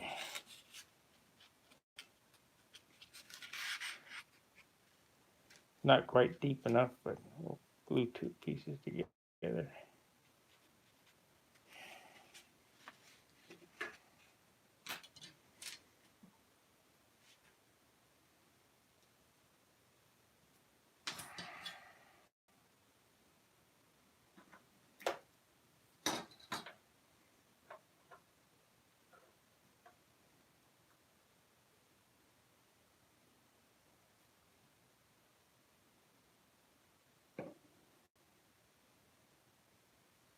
what happens is they get glued to the table. Yeah, I've done that many times. Many times. I only have a piece of parchment paper laying around if I used it on that piece of. Okay, so now I have to. I'm going to show how I do this. Okay, we need to make a bulkhead inside here. So how would you do it? Obviously, it doesn't fit. So what I normally do is just take a pen and we're eyeballing, just guess.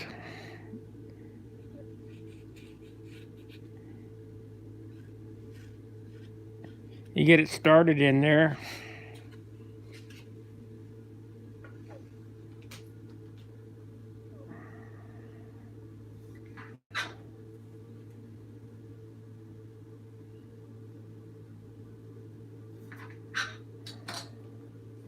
It had Van Sant in it too, that Christmas movie. You know which movie I'm talking about?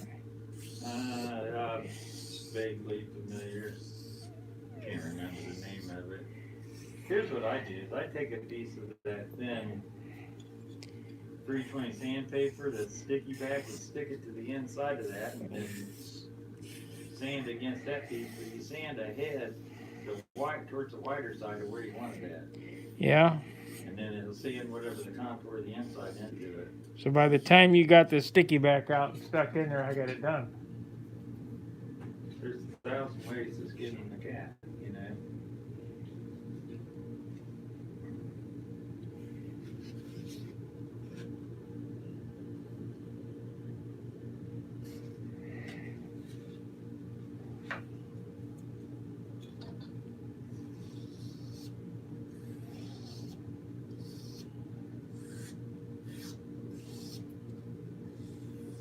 I mean, whatever way works for you. This is just how I do it. Eyeball. Eyeball engineering. And you got one bulkhead to do. Pretty easy. You got 3 or 4, and then it gets a little more. It depends on how picky you are.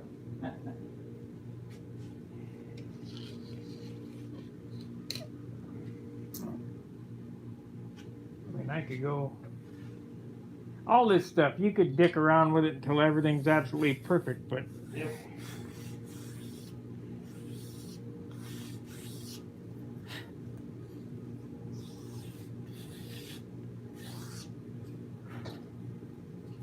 You gotta remember, you know, it's wood.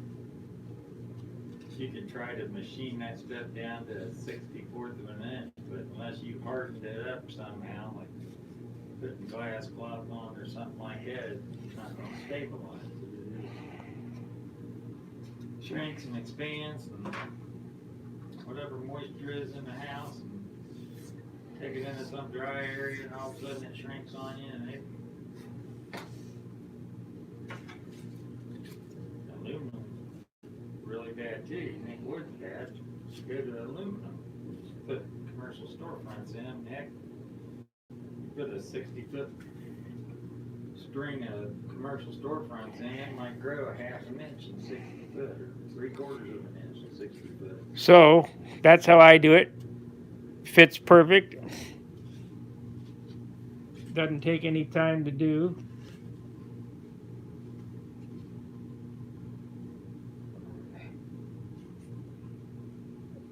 And you ask, well, why do you need that? Well, this is what locks the top to the bottom. And you say, well, what do you mean? Well, the strongest structure in the world is an egg. Did you know that? One of the strongest. An egg, a circle. Yeah, an egg. You know, just because it's an oval, bigger on the bottom. You can't smash an egg like that with your fingers. Not unless you're really, really strong. I've never seen anybody do it.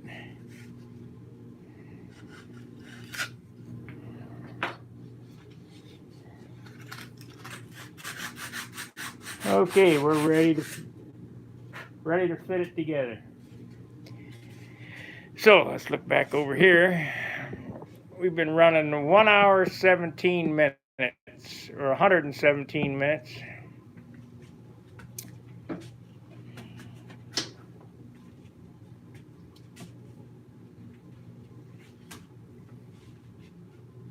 So,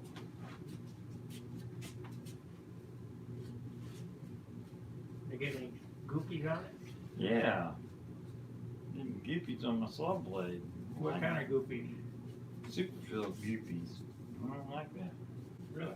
Where did they set it? Right in the super fill. Oh, that's not good. Wasn't paying attention. You can throw that out. We're gonna get rid of this stuff so we don't have any more accidents. Okay, so now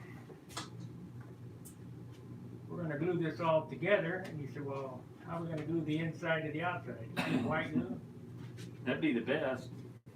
That's what I always use for that. White glue, because it sands good.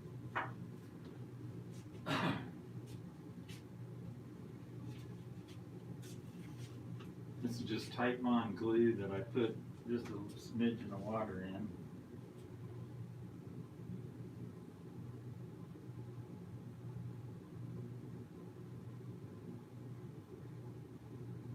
It penetrates the wood good, and it dries nice and crisp and sands pretty easy, and I can't hardly see using anything but that. Use epoxy, then you always see the epoxy paint don't stick too good. Use super glue, and it gets so hard that you can't sand the seam.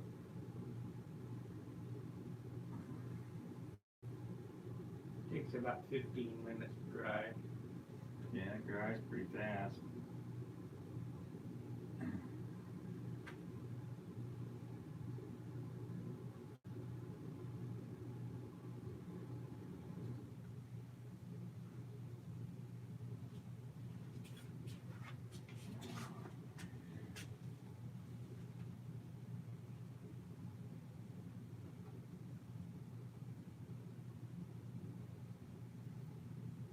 Get them little bottles from the arts and crafts store. It makes it easier than using them big.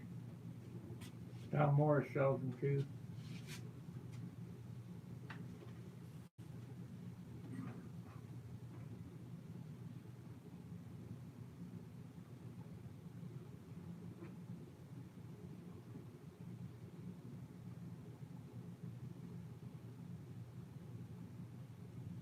So we want to get them sticks out to align the stabilizer at this time, right? Because I'm going to put glue on top of this. You're just gonna put glue on the back, aren't you? Well, how am I going to glue this to the top of that if I don't put glue in there? I wouldn't think you glue that at all until you get ready to glue the whole strap in there. Otherwise, you put that top on there. I mean, I've jigged them all up and all that stuff, and pop them out of the jig and have them be tweaked. I know.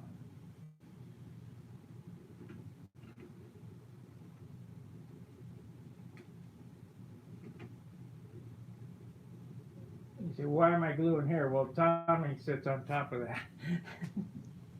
So that'll lock him up real good.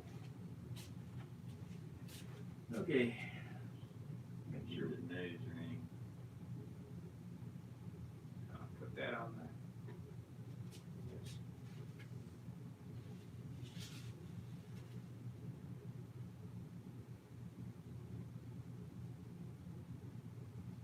Okay, we got tape. On the table.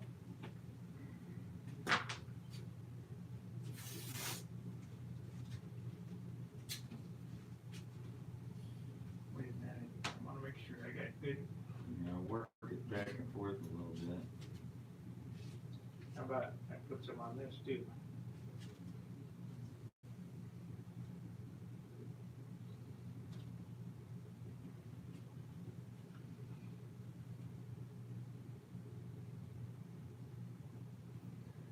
Woodworker's Handbook says you use glue on both surfaces. Well, that's what I'm doing.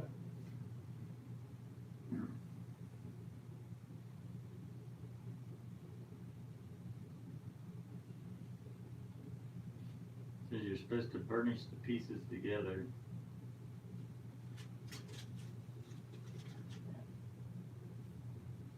We will.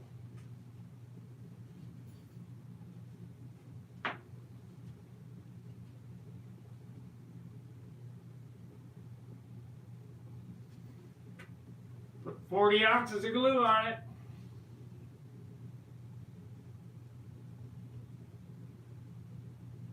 Still haven't made my mind up about that white base.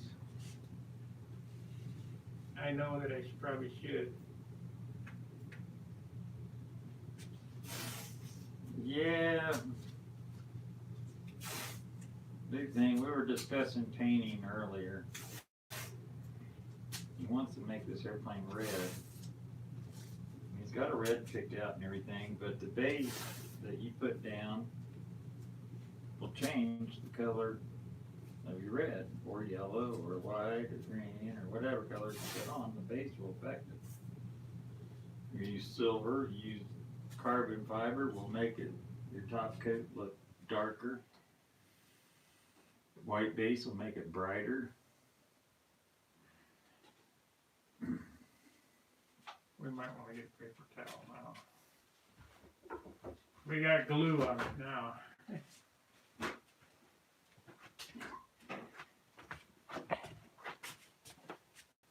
We got plenty glue.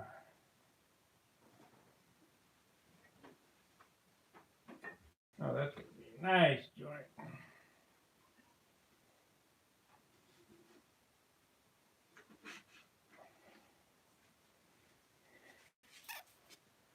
You notice that this is still loose. These are wet paper towels. We have one.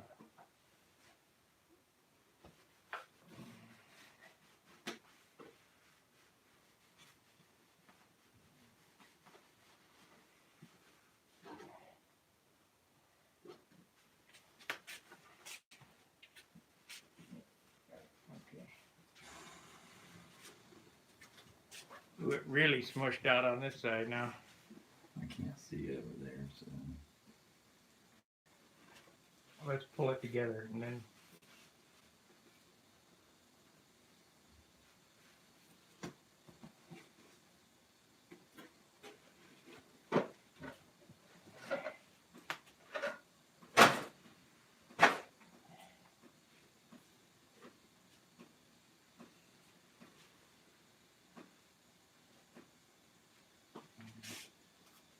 Here, pull that nose down.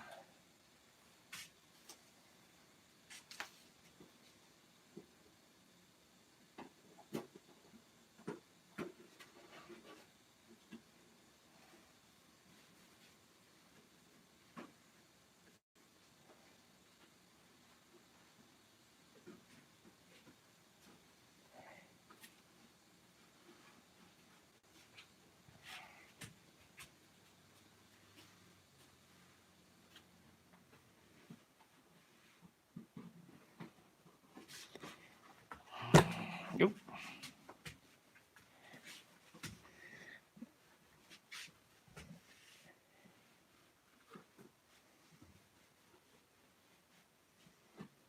Pull it down at the flaps too.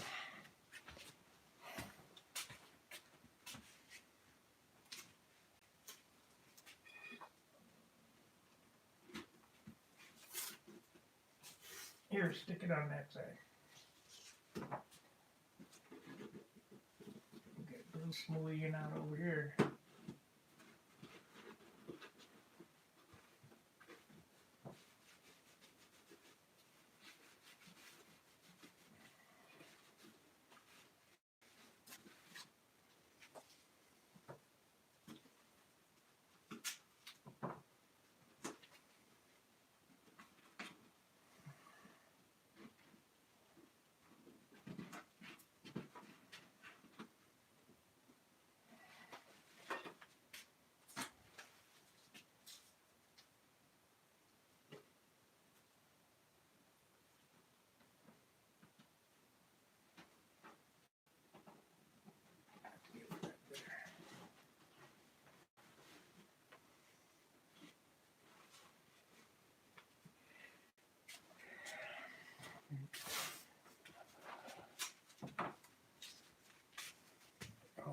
I gotta have one back here.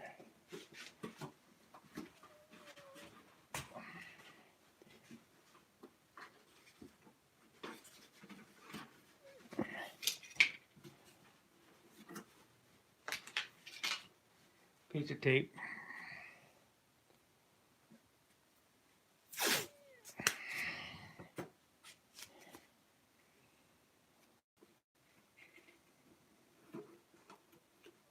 I'll wipe it on this side real quick. Bougar.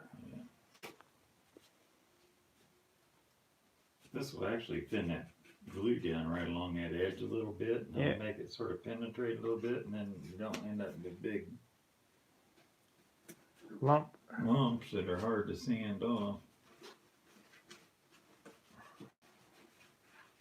Swells the wood up some, makes the joint tighter. When it dries, it shrinks, pulls together.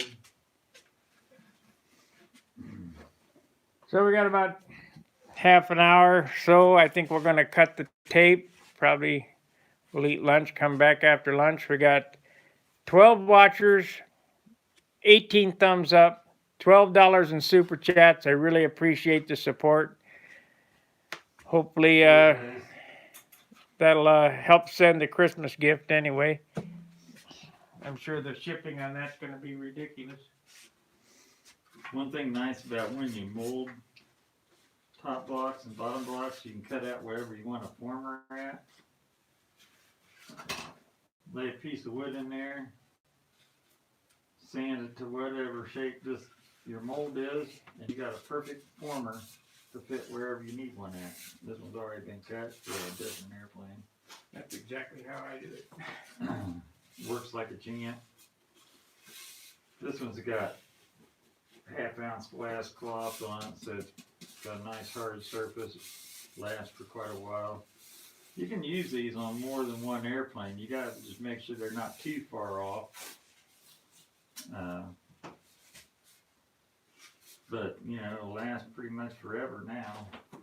Wet your wood, wrap it around it, tie it with an ace bandage, or I use bed sheets. They don't have the grain pattern in the ace bandage does, so they can imprint the wood. But whichever way you choose to do it, works pretty good. What airplane's that?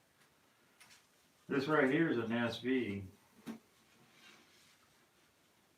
And you're gonna use it on the Nobler? I'm going to use it on the Nobler because it's really close, the back half. Now I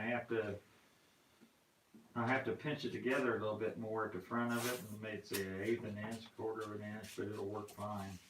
Won't be an exact mold, but it'll be so close that once I trim it down and everything, it'll work just fine. And I've seen guys use baseball bats, PVC pipe, tool cue.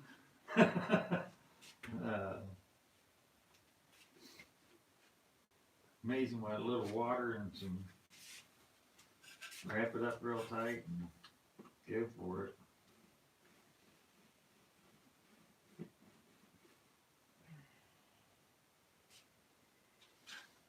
So that pretty much covers it.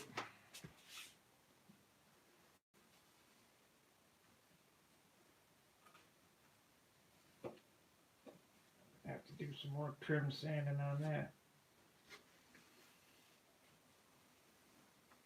I need to angle that down and sand a little bit off that so it fits in perfect. Mm-hmm. Little tweak. You see, it's touching up here. Well, it is on the other side. Touching up here and opened up down there, so I just keep moving it forward until it fits Yeah, perfect. make it tight first, and then you can, put your super fill on it or whatever you're going to use. Putty, Bondo. Well, we've been on 2 hours, 132 minutes. So, hey guys, we'll come back after lunch. Thanks for watching. We'll see you in a bit. Fair winds, tight lines. See ya.